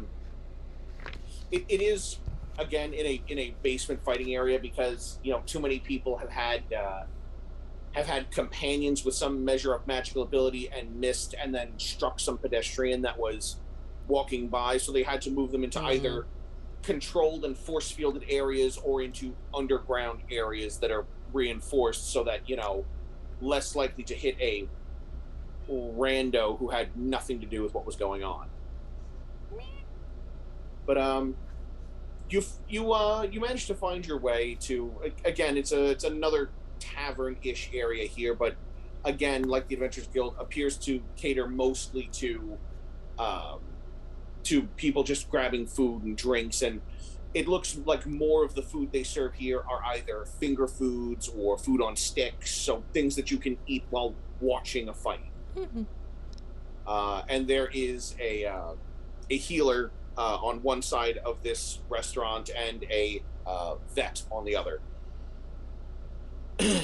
And when you come inside, it's, the place is raucous and laughing, and you can feel the shake under your feet once you're in the building of the fights going on downstairs. It's easy enough to find your way down, and when you do, you are greeted by a lavender-skinned elf with solid silver eyes and just flowing black hair that at sometimes looks like strands of normal hair, but sometimes when they walk, it looks like a solid mass that gives you a view of a night sky and just moving starlight against there. Fancy. He is dressed in this big dark purple coat with gold buttons and these a matching set of pants with these beautifully polished boots. Welcome. Have you come to participate in the games? We've still got a couple open slots left for the next branch. Are you in? Your friend looks like he's in. Yes, we would like to compete. Chill. Okay. Beginner's League, Intermediate League, Advanced League. It really depends on what coin you're going to offer for your entrance fee. Oh, entrance fee. How much is entrance for beginner? That'd be 1 silver. Okay. Yeah. He holds out the hand, he takes your 1 silver, and he does one of those, street magician, wave the hand, where did it go sort of things. Step right up, have a look. We'll notify you when your spot comes up. Okay. Did Else and Beach Ball come with me, or I assume I'm just kind of following behind you, because the alternative is go sit in the hotel room. By myself, when you have all the coins. By yourself. There's a beach ball. This is true. I am a person most of the time. I'm Beach saber here on your belt. Okay. Beach saber sounds beach. Honestly miserable. Oh, that's right. He's a sword right now, so you don't clearly have a animal companion or a slime companion. You have a sword companion. Yep. True. You have friend sword. I think that's just called a sword. A sword slime. Better or worse than the sword of fighting? Are there any beginner matches happening now? There is currently an intermediate match going on right now, which involves what looks like a dual-wielding drow currently facing off against a brown bear. And the bear is winning. Oh wait, and the drow is one of those tall humanoid companions, I guess? Yeah, basically, okay. it's another. Instead of it being an animal or a monster that was trained, it was a person that was trained. Huh. So, like a butler. But we're fighting. Like a vampire familiar. When everyone talks, I can't hear anyone. Yay! Like a gladiatorial slavery. So, Durst is losing to the brown bear. Yeah, quite badly, actually. I wasn't sure if you guys were actually going to come into this, so I'm actually glad I did roll for this fight. Can I get some sort of meat on a stick, and for how much? Depending upon what you're getting, it'll cost you anywhere from 1 to 3 coppers. Oh, I'll go for like a 1 copper, because I realize cats can drink blood. That should be fine. So meat should be fine. For 1 copper, there's they've got these individual skewers that have like 4 meatballs on them, just covered in sauce, and they're still smoking. And like the instant you bite into them, there's that squirt of fat and juice. It's just yeah, baby. Else, do you want one? No, thank you. Yeah. To be fair, the elf puts up a game little fight, gets a couple of good slashes in, but unfortunately, Ursa Major winds up going for the throat, sinking in the teeth, and then launching him out of the arena. You hear the sound of his Wilhelm scream. Yeah, you hear the sound of his ribs crack as he's thrown out of the arena and slams into the wall. Oh, looks like the Night Striker's gonna have to go see the healer after this one, folks. But yes, you saw it here first. And they return to form. Ursa Major takes the win! And it just gets up on its hind legs, 4 paws in the air, just lets out this bone-shaking bear roar. This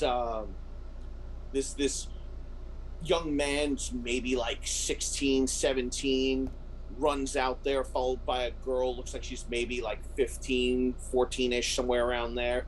Haha, you did it, buddy! Good job! Good job! Just hugging like his arms aren't anywhere nearly even covering like the one side of the bear. And he's now, like, good job! And then you just watch as the bear brings down its paws like, yeah, went from nearly murdering a guy to petting a child. Hey, Else, can you pick up any rabid gamer energy here, or is it the same as everywhere else where they're people? I don't know. I can try. Okay. And then I think I might like to actually go find the quiet. Okay. So you open your mind, and you're hearing a lot of people going, "Son of a bitch! I thought that elf was gonna make money. God damn it!" And you're hearing a lot of people really pissed. A lot of people going, "Thank God I took the safe bet on the bear." And a bunch of other people are going like, "Woo! Oh man, I can't wait for this bear to come back into the Coliseum. Oh man, you remember last year? Oh right, with the ambush streak? Oh, that was epic." And you're catching people, like you're hearing them have these conversations, and sometimes when people are having these conversations, they're also thinking about it really hard because they're like 7 cups in. So they have to think about their words very hard in order to make sure they come out. You're hearing a lot of gambling energy, like a lot of like fight night energy, but not necessarily, boy, this is sure a lot more horrific than when I sat down and played this on my laptop. Like you're not hearing a lot of that. You're hearing a lot of people bitching about how that stupid fucking elf lost. I'm not hearing a lot of that, or I'm not hearing that at all. You're hearing a lot of people complain because a lot of people took the long odds on the elf. Yeah, but no, not hearing a lot of the. Oh no, you're not. This is a lot more horrific. I was gonna say. Boy, this was way different when I played it on my laptop. Yeah, no, there's none of. You're not picking up any game energy here. I'm just gonna not even open my mouth for this one and just telepathy to Cris and be like, I'm hearing none of what we're looking for. It's very loud and very barbaric, and I think I would like to go take a nap. Okay. Companion sword, do you want to stick around? No, thanks. Okay, it looks like it's just us, Bun Bun, left to our own devices. Murder. Time for some Try not to get anyone actually killed. Yay! Let's leave the cat girl and her cute bunny companion to their own devices in the murder ring. Well, the maiming ring. Can I have some of our remaining money so that if we need it, I have it? Sure. Did we rent rooms yet, or did we? You did not. You basically just went, we're just gonna go down here. I'm sure kill some time. Okay, so I give them 2 of the silvers and the rest of the coppers so that they can get a room and food. Okay. Cool.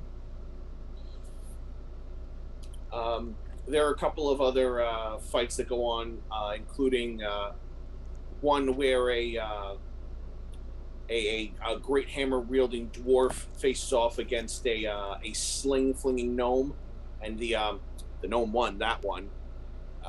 He played a really good game of keep away, and blinding the dwarf with slingshots also worked really, really well in his favor. You also saw a rather vicious fight that arose between a bugbear and what wound up being a disqualified opponent, which turned out to not be a very thin dragonborn, but was in fact 3 kobolds in a trench coat. Cheek. Cheek. And yeah, it's pretty horrific what the things you're seeing here. But at the same time, there's this part of you that is changed by being a pet monster trainer, that it's like, this is horrible, and yet I kind of want in. And also, Bun Bun, my telepathic connection to Commander Bun Bun, and he's going, you see, I would have gone for the elbow lock first, and then done that. And I just... Oh no, he analyzes things. Well, I have the power to analyze monsters, so I figured he would have something similar. So, you're eventually called to get ready for your turn. So you step into the little arena, you give Bun Bun his rubs. He's like, you go out there, murder them for the coin. We need the coin. Murder him for the coin. Murder him. I don't even need the coin, but you want the coin, but I'll murder him for the coin anyway. Don't worry, boss. I do this for the XP. Actually, if he's murderer, he's like, I do this for the experience. I do this for the content. So you hop your way in, and the announcer going, and for their first fight in here, we introduce... Did you put in Commander Bun Bun, or... I think I just put in Bun Bun. And there's the War Almirage Bun Bun! Some people give a cheer, some people give a polite clap, some people just start laughing their asses off. Bun Bun just sits there in the middle of where in his spot in the ring and just staring with eyes of murder, his beady black eyes, taking measure of the crowd and giving off no emotion. And as a surprise visit, a last-minute entrant, ladies and gentlemen, I'm sure you felt the hair racing up on the back of your necks and the goose flesh growing on your arms. And I'm sure even now you hear the faint squeak, squeak, squeak, as a bunch of them start going, no. That's right. The Swan returns! As the door opens to the other side, and this swarm of cranium rats starts moving into the arena. And you know that cranium rats, while technically a swarm of a bunch of small creatures, are a single consciousness. And when they're used as a pet monster trainer option, they have a psychic connection again with their owner, but the person they're doing with has to be psionic to begin with. And so they're sitting basically opposite from you is just this gaunt gray figure with a slightly bulbous head and long bent fingers that have just a few too many extra joints. And they're there in this white open cloak with a dark blue tunic underneath that just drips all the way down to their ankles. So I'm going to need you to roll initiative. Okay, well, Bun Bun has edge up to rank 6, so he gets advantage on all rolls. Yep. Cranium rats did not roll well.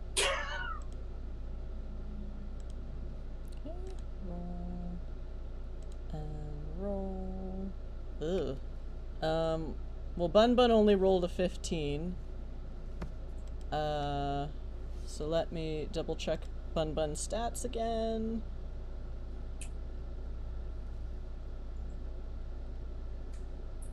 Tunneling.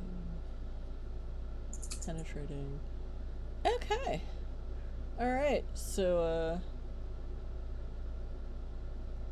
yeah, 15 for initiative. Alright, so you go first. I think I know what I'm doing. It's gonna be okay. Bun Bun's sheet is a lot simpler than mine, I think. Should hope so. How does massive damage... Right, so there are... Here before you is this mass of black and brown rats that have the tops of their scalps missing, exposing the brains with this thin, clear film that forms over them, almost like a glass dome. But when examined, it's actually more like clear bone.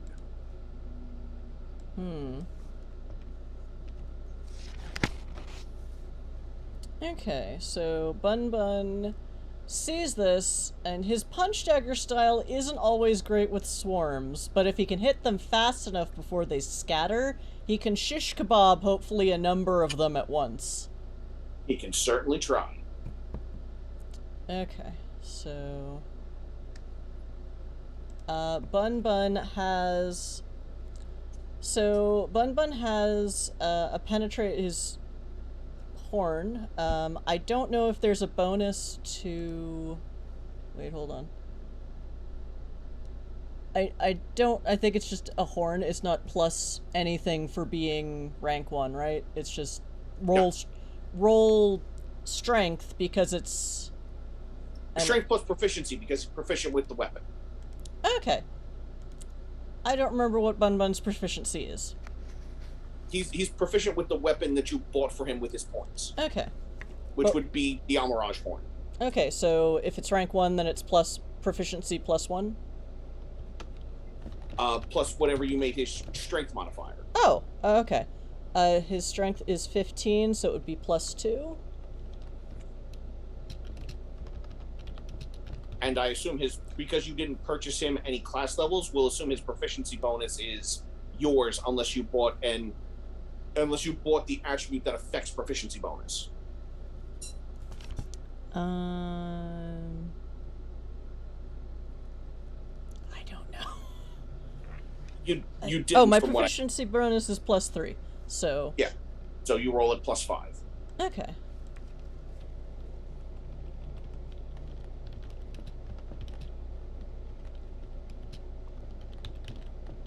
Okay, so... And he has edge, so he rolls all the dice. Would an 18 hit? Oh wait, 18 plus 5, so would a 23 hit it? Yes, 23 hits. So Bun Bun also has so he has special movement of speed burst and quiet. So the swarm is swarming, going, we're evil rats. And then Bun Bun goes from just sort of sitting and staring at it to just only zoom! Like a fast-paced stapler. Okay. Trying to spear a hole, just basically punching through the mass of rats. And seeing how many he can spear with his horn to the other side. So with a 23, now I roll 74... or 5d6, or 3d10. Let's go with 5d6. 1, 2, 3, 4, 5. 5, 9, 10, 11, 12. Okay. Oh wait, there we go. 18 damage. Okay. Let me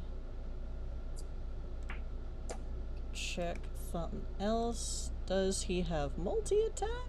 I don't remember. Oh, and also, massive damage, oh no, I think I already added that in. Okay. So massive damage has already been added into, the 18, I think. Yes. Well, not to your 18, it will be added to your die. Really, I added it to the mass of dice I just rolled. Yeah. Yeah. Yeah.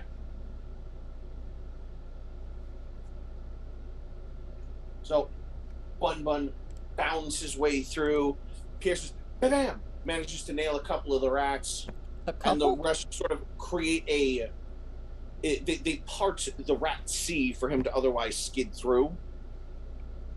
So 18 damage is 2 rats?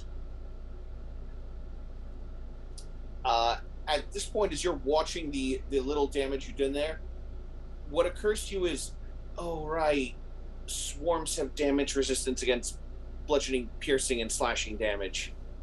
For fuck's sake.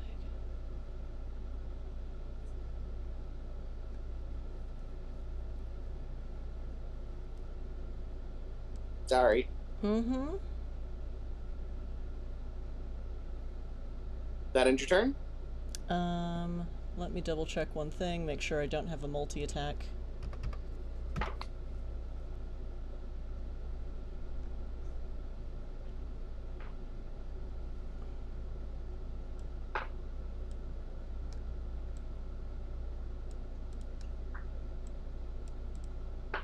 Okay, no. Alright.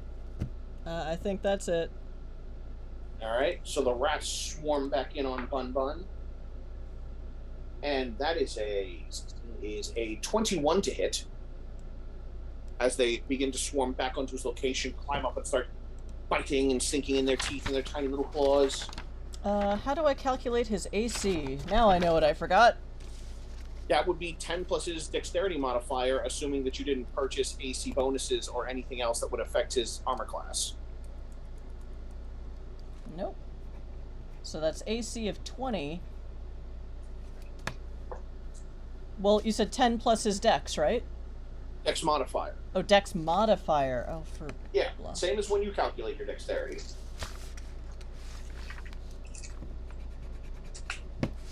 So that's a 12. Yeah, So I the say 21 hits. Yep. So, first up is the 4, 9, 11, 14 piercing damage. Alright, what is... How do I calculate hit points again? This is what I forgot to do. Oh my god. Samus. Yes, Samus, distract him. Good girl. She was up on furniture she's not supposed to be on.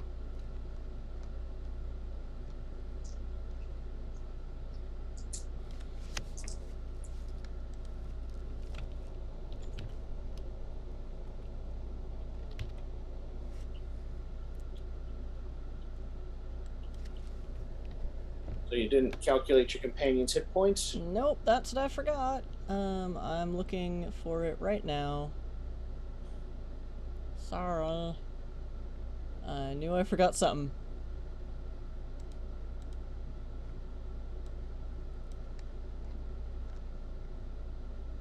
Sorry, chat. I was busy searching for a job in real life today, and that kind of took priority to finishing my character sheet. As this has been for the last several weeks. Oh, God.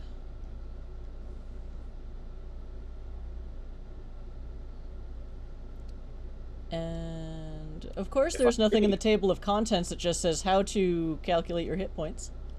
Yeah, because you need to purchase them as additional hit dice. Otherwise, it would just be his Constitution modifier. Okay, what page is that on?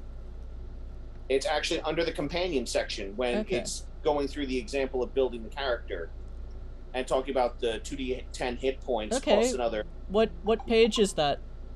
Page 95. Thank you. Companion. It's in the light blue sidebar on the bottom right corner. Ah, yes, okay.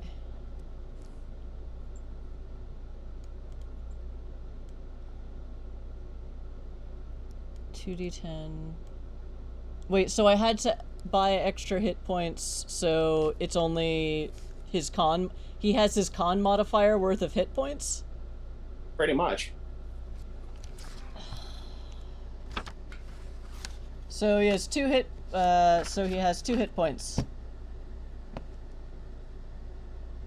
I didn't realize you didn't purchase him die for him. Otherwise, I would have said something. Yeah, sorry.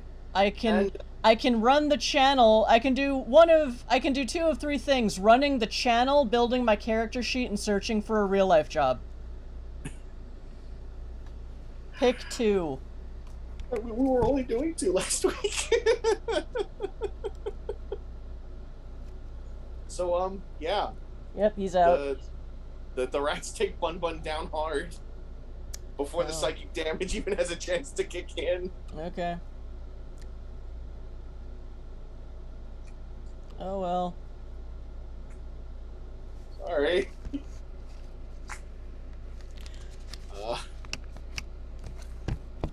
Then I need to rebalance this sheet out because I built it wrong. Or hope you get some discretionary points as a reward for something. So yes, unfortunately, Dang. Fuck. Bun Bun has lost. So you are now able to drag out your furry meat sausage to take him to be healed at the veterinary clinic outside of the tavern. Okay. Oh well. Well, so much for making money that way. Yep. And of course they pit the swarm against the noob in the beginner's battle.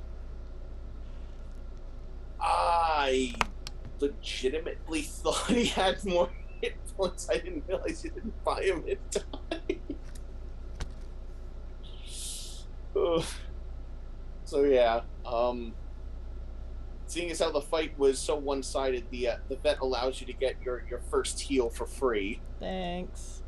Bun Bun is restored and just lays there staring up at the ceiling, just like, I will have my revenge on those unwashed masses. Yeah, you will, buddy. Yeah, you will.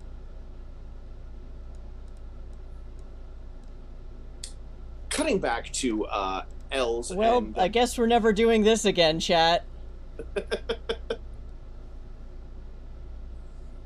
I mean, we can. You just no.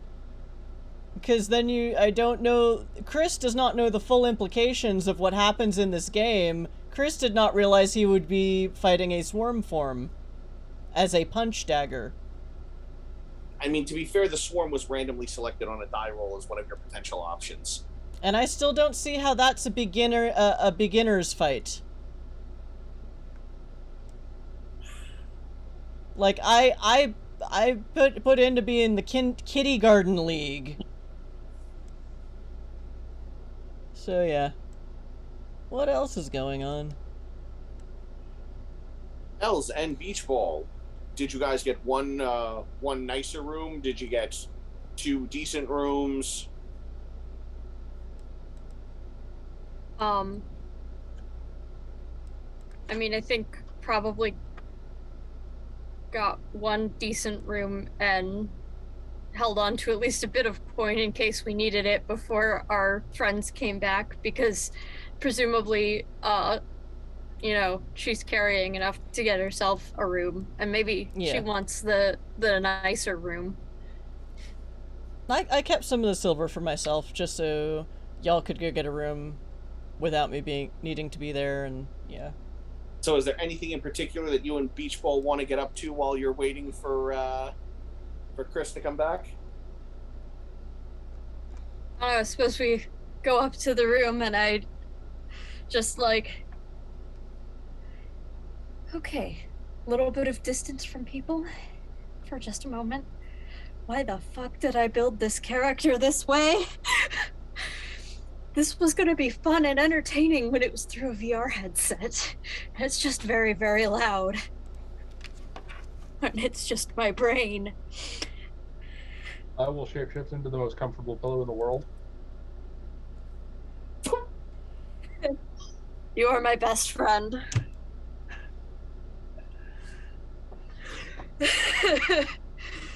Sir, anything that you want to do around town while we've got a bit of daylight left? I don't think I No. like it here very much. This place kind of sucks. Why did we build it this way? We were told to build it this way. I know. I don't remember programming anything about a murder, though. Or that town still existing. Yeah, I don't remember that being a thing either.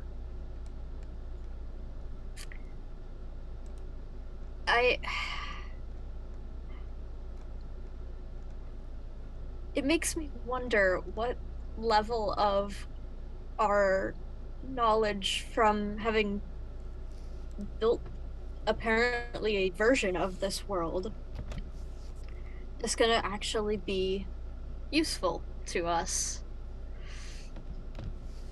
Well, we know where stuff is because we programmed we know that there are secret vaults and stuff hidden in places that have just really weird random objects, but I don't think we can get into those. Possibly not. So my concern is, how do we eventually get out of this particular puzzle of fun?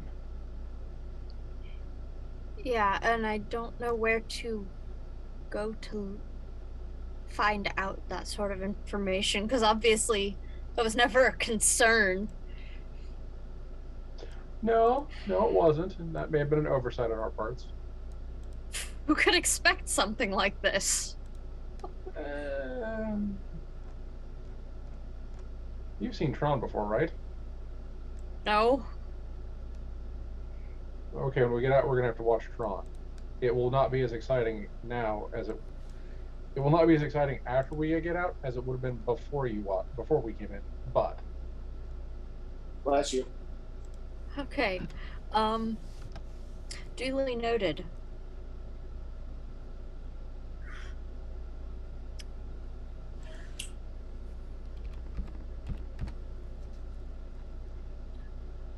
So,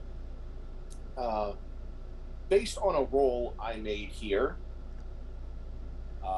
as you're all thinking about how you might be underleveled or not sure about how you might be able to proceed with this, as you're concerned about events that are contrary to what you remember being programmed, the three of you all remember about a secret event that took place in Red Haven. There was, accessible at one point, a secret garden underneath the city square. And in that garden was a tree that produced fruit. And any player that ate the fruit of that tree, if they could get past it, awarded the player 50 discretionary points to spend on their character. I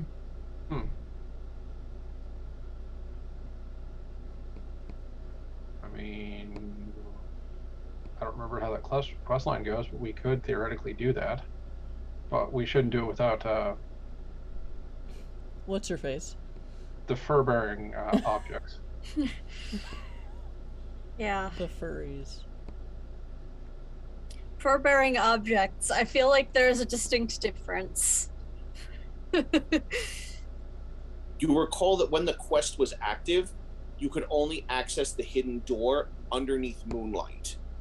So it was an evening exclusive quest. Which is a problem when we're afraid of a serial killer out there in the moonlight, you know. Unless you want to try stealthing your way past a bunch of guards and a serial killer who could also provide you some decent XP. I mean, we can take a shot at it.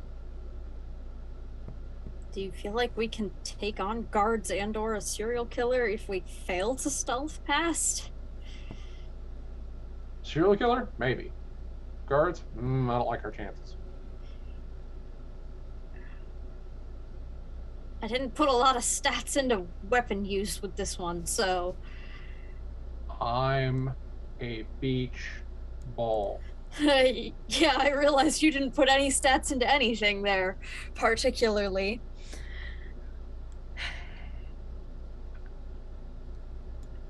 Well, I think it would be worth trying if we think we can do so without, getting murdered, because I don't want to find out what happens when we die in the game here.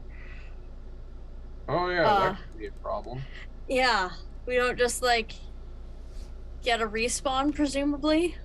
I don't know. I'm not particularly keen to find out. Yeah, let's not. So, cautious and sneaky beakies. Yeah. But we should probably wait for Cris to get back. Yeah. I mean, we'll have to wait for Moonlight anyway, but... Yeah. I think I can trust in our... At least in my ability to sneak you and I past most people. Yeah. And Nekajin are fairly agile and fairly quick. Yeah.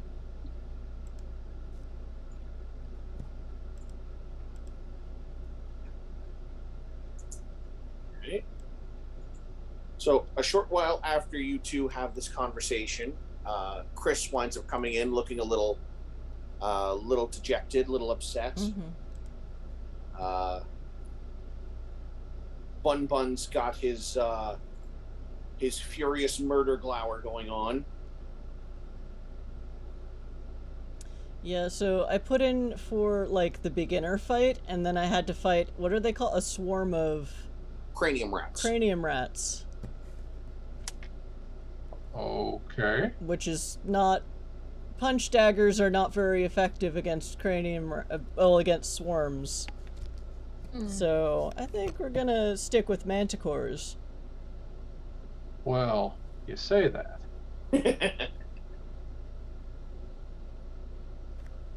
Hey, so remember that secret quest in the city?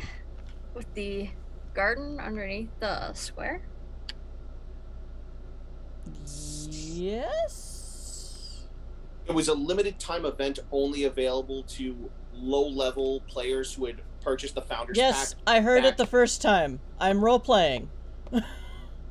I was actually adding more history, okay. more to it, but... Low-level players. Low-level players. With the Founder Pack, which... Yeah.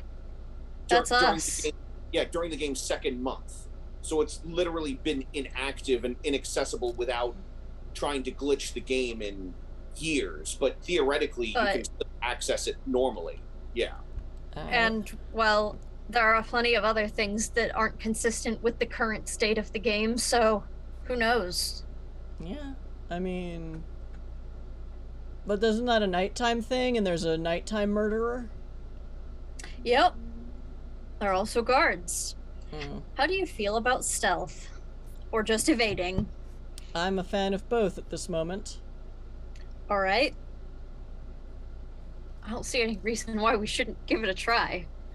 Yeah. Don't forget, you've also got a pool of advantages to spend. This is true.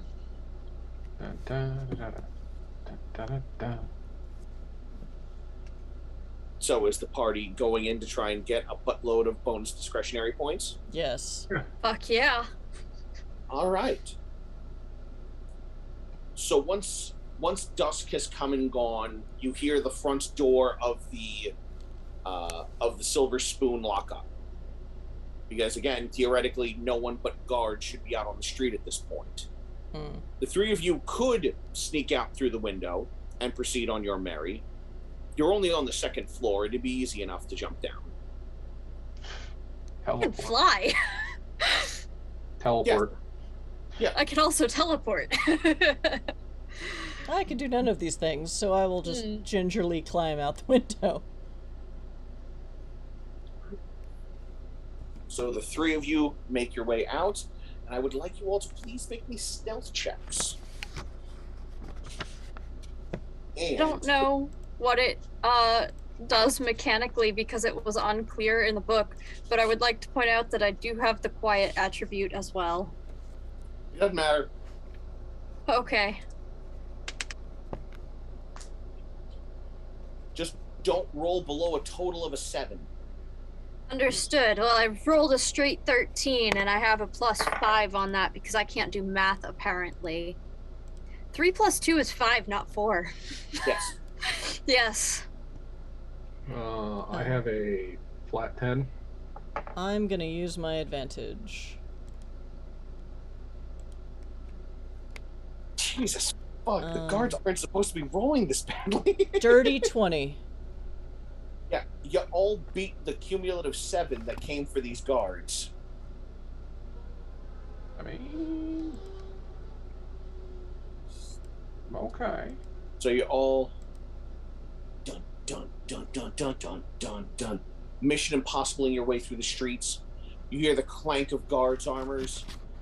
Pull back, keep to the shadows as they clank by. Here's in the short distance it's taken for you to get from the Silver Spoon to the edge of the square. You have noticed no fewer than 12 guards. Wow. Oh dear. Taking this one seriously. And yet they can't see shit. Yeah, no shit. I think we know why they have a serial killer problem. Yep. As you come to the square, the clouds begin to slowly part and the moon begins to shine down. And while are you all going to try and get close to access the opening from the fountain, or are you going to like peek from a distance to see if you can see the trigger activate in the moonlight? I'm going to see if I can see the trigger activate before we like go into a big open space like that. All right, then make me a perception check. Perception? Perception. Okay. See if you can notice it from this distance, because you're too far away to investigate. I have dark vision up to 60 feet. How far away? Yes, well, it's a bright moonlight, so okay. it'll be like looking in dim light. You're fine. 13. Perception is... Which modifier is it? Ugh, I'm so... Wisdom. Dirty 20 again. Okay. My eyes just glint in the moonlight. Ms. Cris, you notice it. You see that one bit of the fountain's outside ring glittering in the moonlight. The trigger is there. It'll work. You just have to get up there and activate it. Okay, it's there. It's sparkling. How far away is it? From where you guys are, about 70 feet, 75 feet. Okay. Let's touch the shiny thing.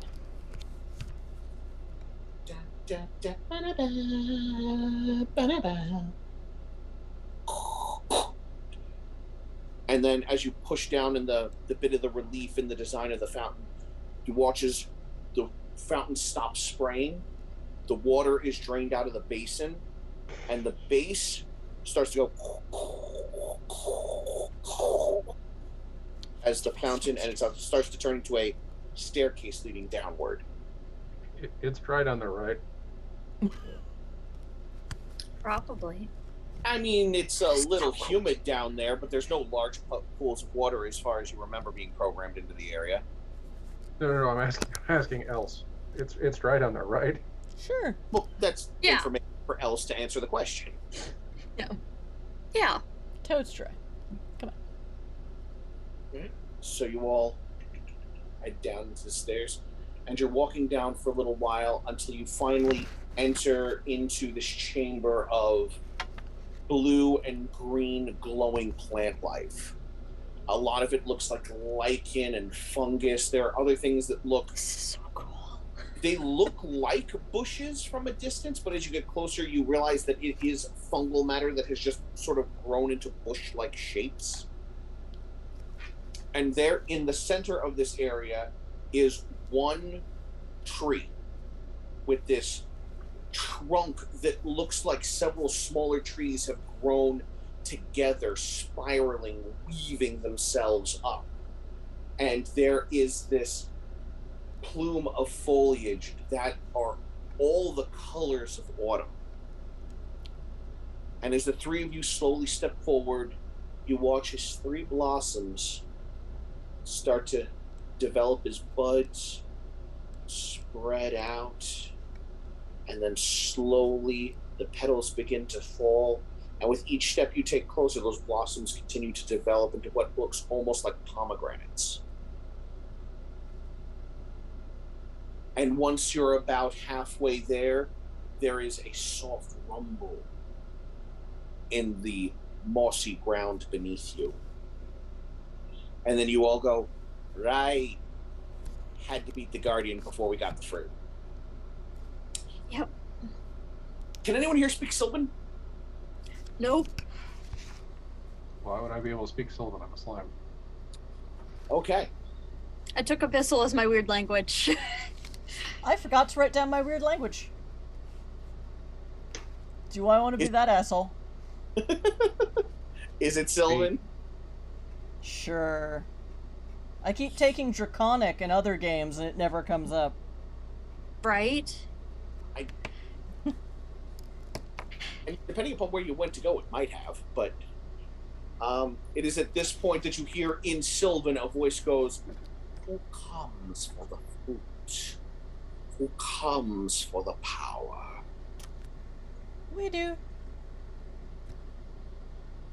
Be you worthy of the power. Be you worthy of nature's gift. Yes. Then best the challenge and prove it. As before you, the lichen begins to rise up and starts to take on this vaguely humanoid visage. And it's just this shimmering and moving glow of neon lights. And it stands about 7 feet tall, and it almost looks like a neon rippling swamp thing. And I need you all to roll advantage, please. Roll initiative, rather. Hmm.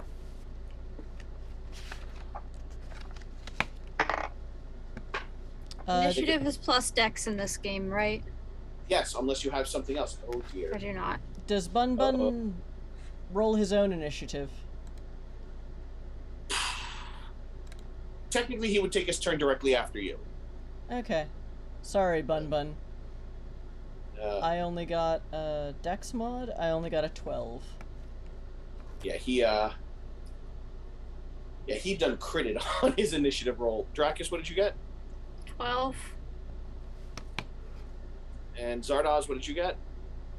6. 6. Awesome. So, it is this one that gets to go first. And he brings back his arm, and you can see little spines starting to come out of the edge of his finger as he swings his fist outward and launches a few of these needles out at you. Let's see. A 10 hits none of you, a 6 hits none of you, and a 6 hits none of you. Oh, good. I'm willing to bet nobody has an initiative 10 or lower. You mean an armor class? AC. An armor class, rather. Blech. It's Correct. AC is 10 plus Dex modifier. Dex. Unless you have plus Dex. or you purchased an AC bonus. No. Nope. I'm fine. So you're all able to go, Jesus, as the needles go flying by. That was rude. Next up in the initiative order would be Miss Cris. What would you like to do? Okay.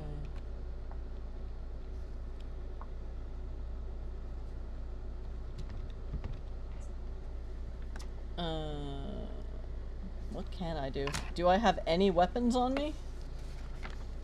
Aside from the murder bun? I mean, unless you bought them or you selected them from a starting pack, then no, you wouldn't. Okay. What are we fighting again? You're basically fighting a reskinned Needle Lord. What are we fighting again? A 7-foot tall plant monster. Okay.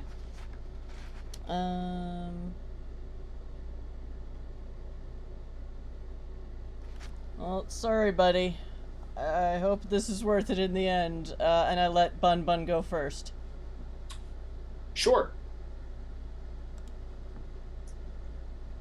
So, Bun Bun will punch dagger. Mm-hmm.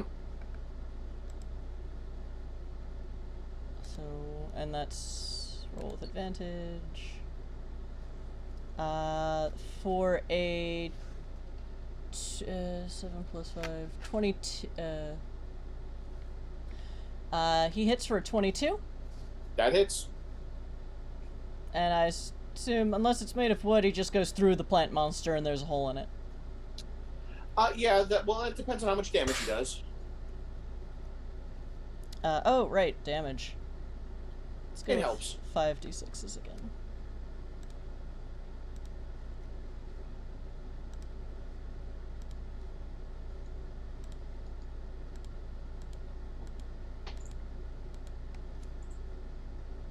Meh. 17 damage.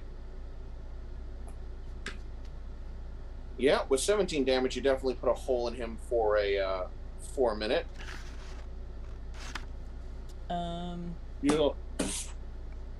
You watch as the body slowly starts to try and knit itself back together, but Bun Bun's just there shaking off all of this excess luminescent plant matter like Fabio in a sea spray photo shoot.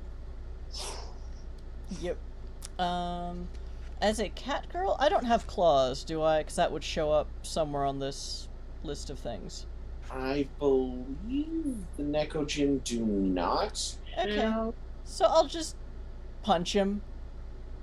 I forget what the roll for that is because I never do that in D&D games because I usually have a weapon. It would be a d20 plus your strength modifier. Okay. You're proficient with your fists, so proficiency modifier as well. Okay.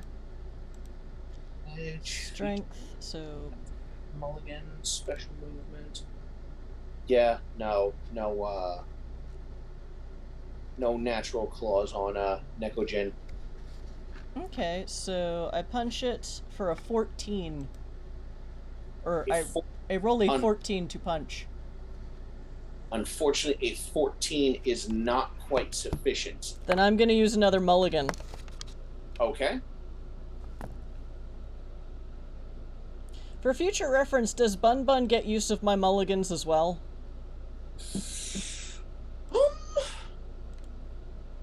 Sure, why not? Fuck it. Oh, that's worse. Okay, no, I didn't. You take a swing at him, and he just sort of steps out of the way. You manage to graze it, but his armor class is 15. Okay. Which now brings us to Elsa. Elsa, what do you do? I want to see if I can read this thing's mind, I guess. And probably mind control it if that's a thing I can do. Do you have the ability to cast any of the dominate spells or assert your will over them? I have the mind control attribute. Then yes, you may. Is that a saving throw for that?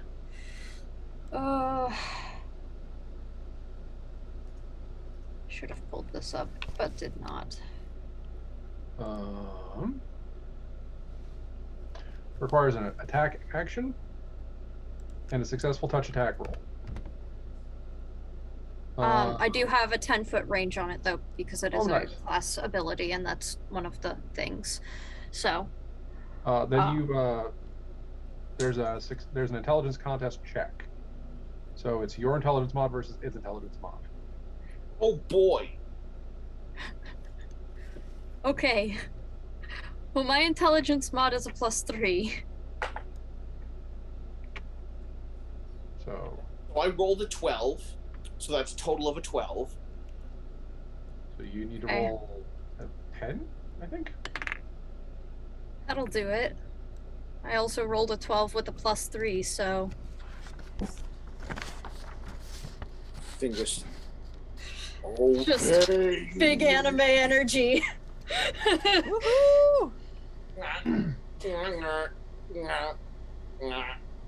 And the plant monster is, for the moment, enthralled. Mm. Which now brings us to Beach Ball. Alright, Beach Ball, serve! Yeah, I'm gonna teleport into this thing's immediate vicinity and shapeshift myself into a something specifically designed to kill this type of plant and not the tree. A So weed what are you whacker. gonna do? Turn into like a giant set of hedge clippers and just try to decapitate it? No, I'm in slime form. I'm just going to turn my my exterior skin into something that's caustic to this plant. Aha.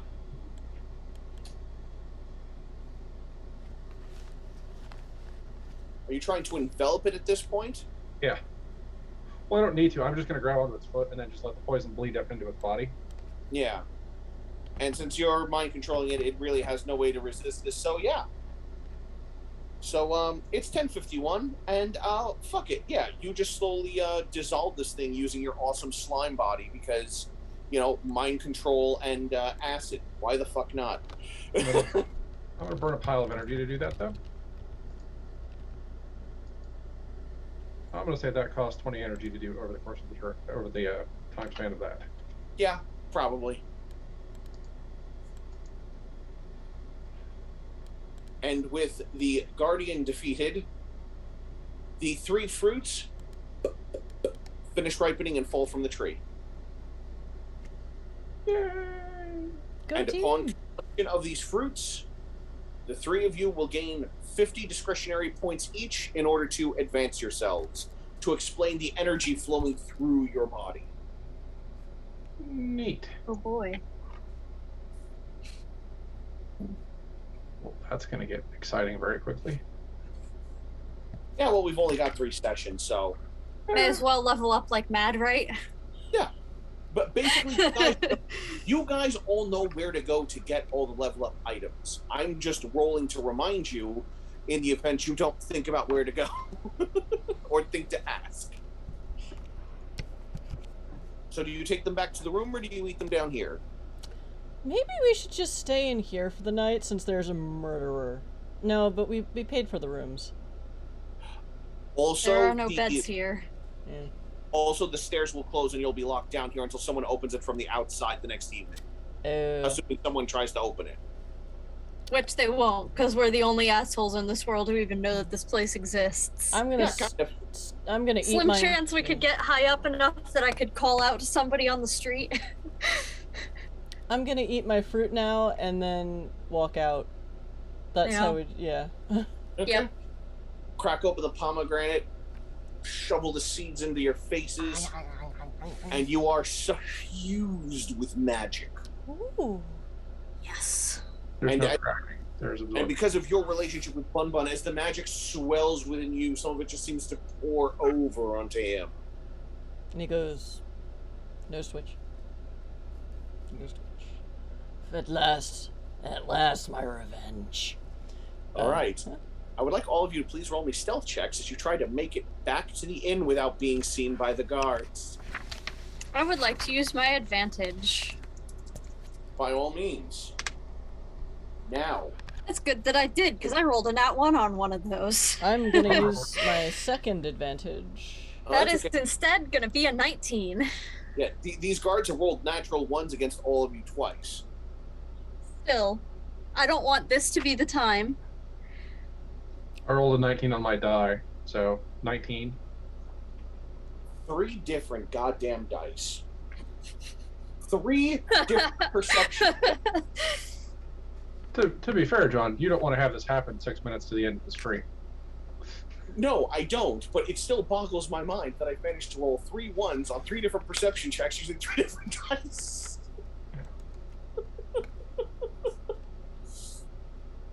So the 3 of you... Dex mod, I rolled I used my advantage and rolled a 6. Wait, mulligan! Again! Do I roll my mulligan with advantage or just roll one more dice? You just roll 1 more die, Okay. like using luck. Okay. Oh, okay. 18. Much better. You have all beaten their current search score of 7. Which I would have lost otherwise, so I'm good at this. I'm good with this. So the 3 of you are stealthing your way, we're gonna make it, hip hip hooray, stealthing away, and I recognize that basket of flowers, Oh no. which is now currently turned on its side, and the flowers scattered all over the alleyway. Oh dear. I'll point out I'm chaotic neutral and could give a fuck. I'm just saying. Do you three wish to investigate, or do you want to make it not your business? You did your damnedest for this little girl before. I pointed out my position on this, but again, I do not have legs. I want to say it's not my business, but this whole damn city is full of assholes. Yeah, that's it. Well, yeah, there's three of them. There's three of them in this alleyway. Yeah, I don't think I like that. We built the city, not on rock and roll, but we built it.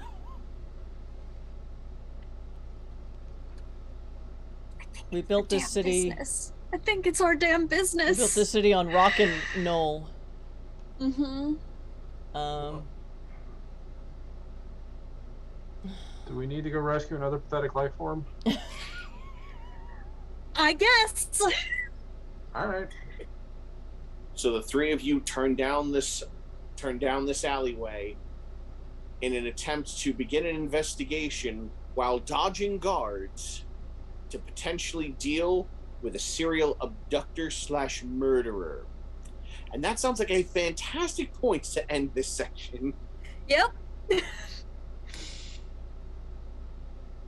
Woohoo! Brilliant. I hope, other than things going poorly during the pit fight, you all enjoyed yourselves. Yeah. Oh, yeah. Well, I need you to stay on the Zoom after we end so I can know I'm doing the hit points correctly this time, because I found the book annoying to read Okay, for some reason.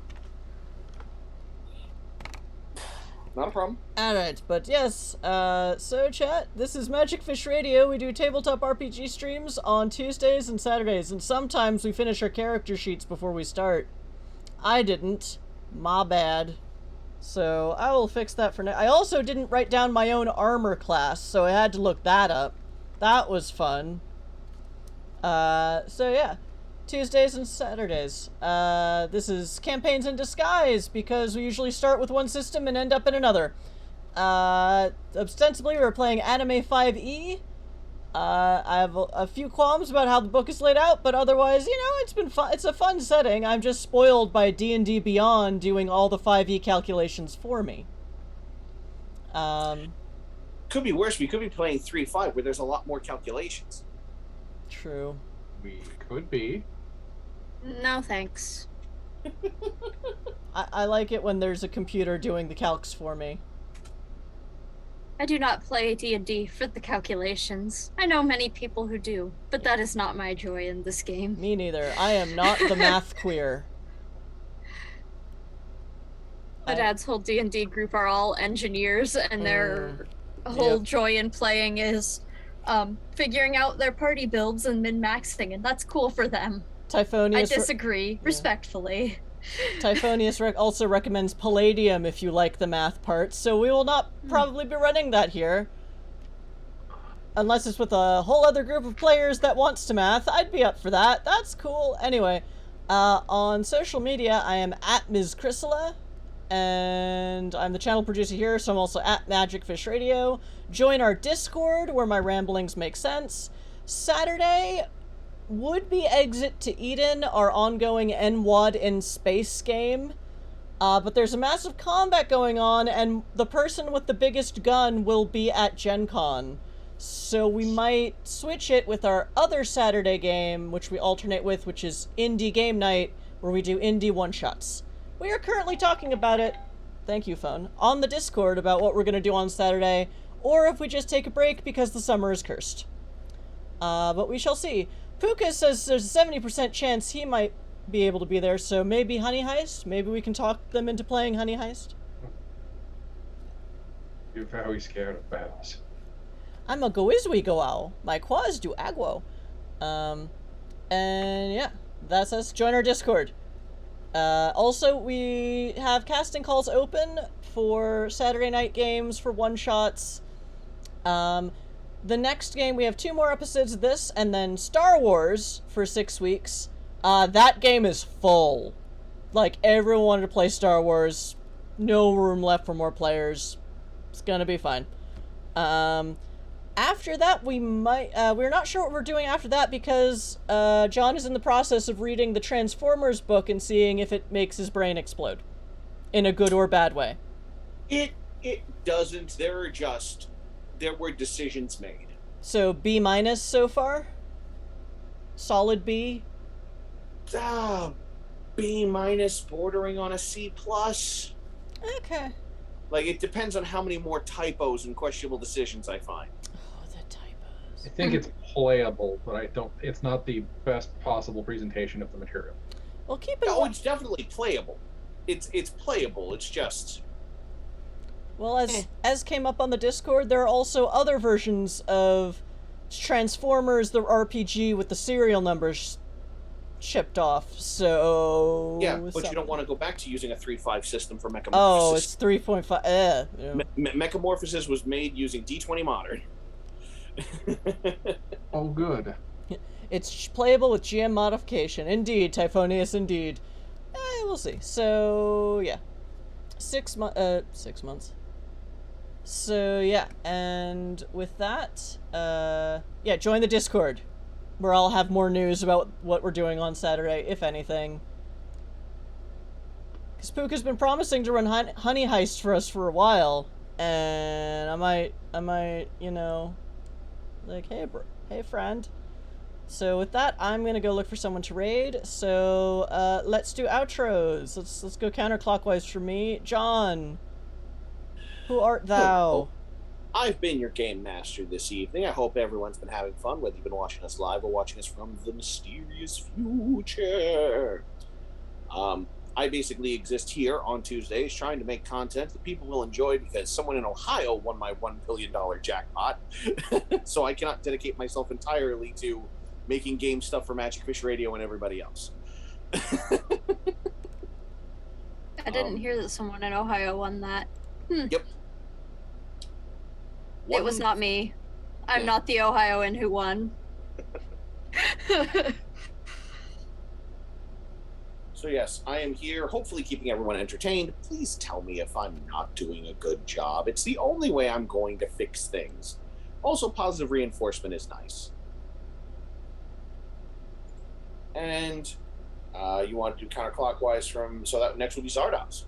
I am Zardoz. I'm playing Beach Ball. I am at Once a Future Doctor on Twitter. I run Duffel Bag Full of Zombies Press, in which I write role-playing games, I write supplements for other games. Every once in a while, I write an adventure. You'll see exciting, strange things on that Twitter and the itch page that it's attached to. And then next is the Dracus. The Dracus now? The one and it's only. a title. Actually, they're actual Dracus. The actual Dracus. I am an actual Dracus here on Magic Fish Radio on Tuesdays and Saturdays most of the time. I exist on Discord on this channel and on Instagram as actual Dracus, like I am in chat here. I will exist in person at Gen Con this week. I'm completely hyped for it. And yeah, that's my existence at the moment as the Dracus. Have fun. Thanks, I will. Okay, so there's only one other TTRPG streamer right now on my sidebar, and they are about to end and raid, so I guess we're gonna raid a DJ for the first time in forever. Why is everyone off tonight? Except, what? Summer is cursed! Well, Cursed! It's the week before Gen Con starts tomorrow, and a lot of people are already there. Oh, Yeah. duh. Wednesday. It starts on Wednesday. Okay. Well, the setup day for it, and then all of the pre-day stuff is tomorrow. Yeah. Wish I could go, but I must work. Maybe next One year. day. Wish I could go, but I must live. One day. Designer hazmat suits. Make it happen, stupid fashionista. Oh no, but then they'd never be plus-sized. Oh, fuck it. Okay, we are going to raid DG Red Vamp, who is a goth DJ I like, and she's spinning now, and so yes, let's go listen to the stompy boot flowy sleeve musics. Follower or subscriber only chat, but you know, she's a fun DJ, and Twitch DJs are fun because you don't have to go out to see them. They are right there. And especially goth DJs are embracing lots of different forms of music because of fuck it all. It's their channel and they finally get to do what they want without having to worry about what club promoters think. And that it is glorious. Anyway, well, chat, thanks for hanging out with us tonight. I'm sorry I didn't have my character sheet finished, but real life sucks right now, and the summer is cursed. So, until we see you next time, if you are going to Gen Con, I hope you have fun, but I hope even more that you stay safe. Because there are now 2 plagues addressing, and just, so until we see you next time, please take care of yourselves. Please take care of each other. Please wear your fucking mask. And please Diablerize responsibly. Bye!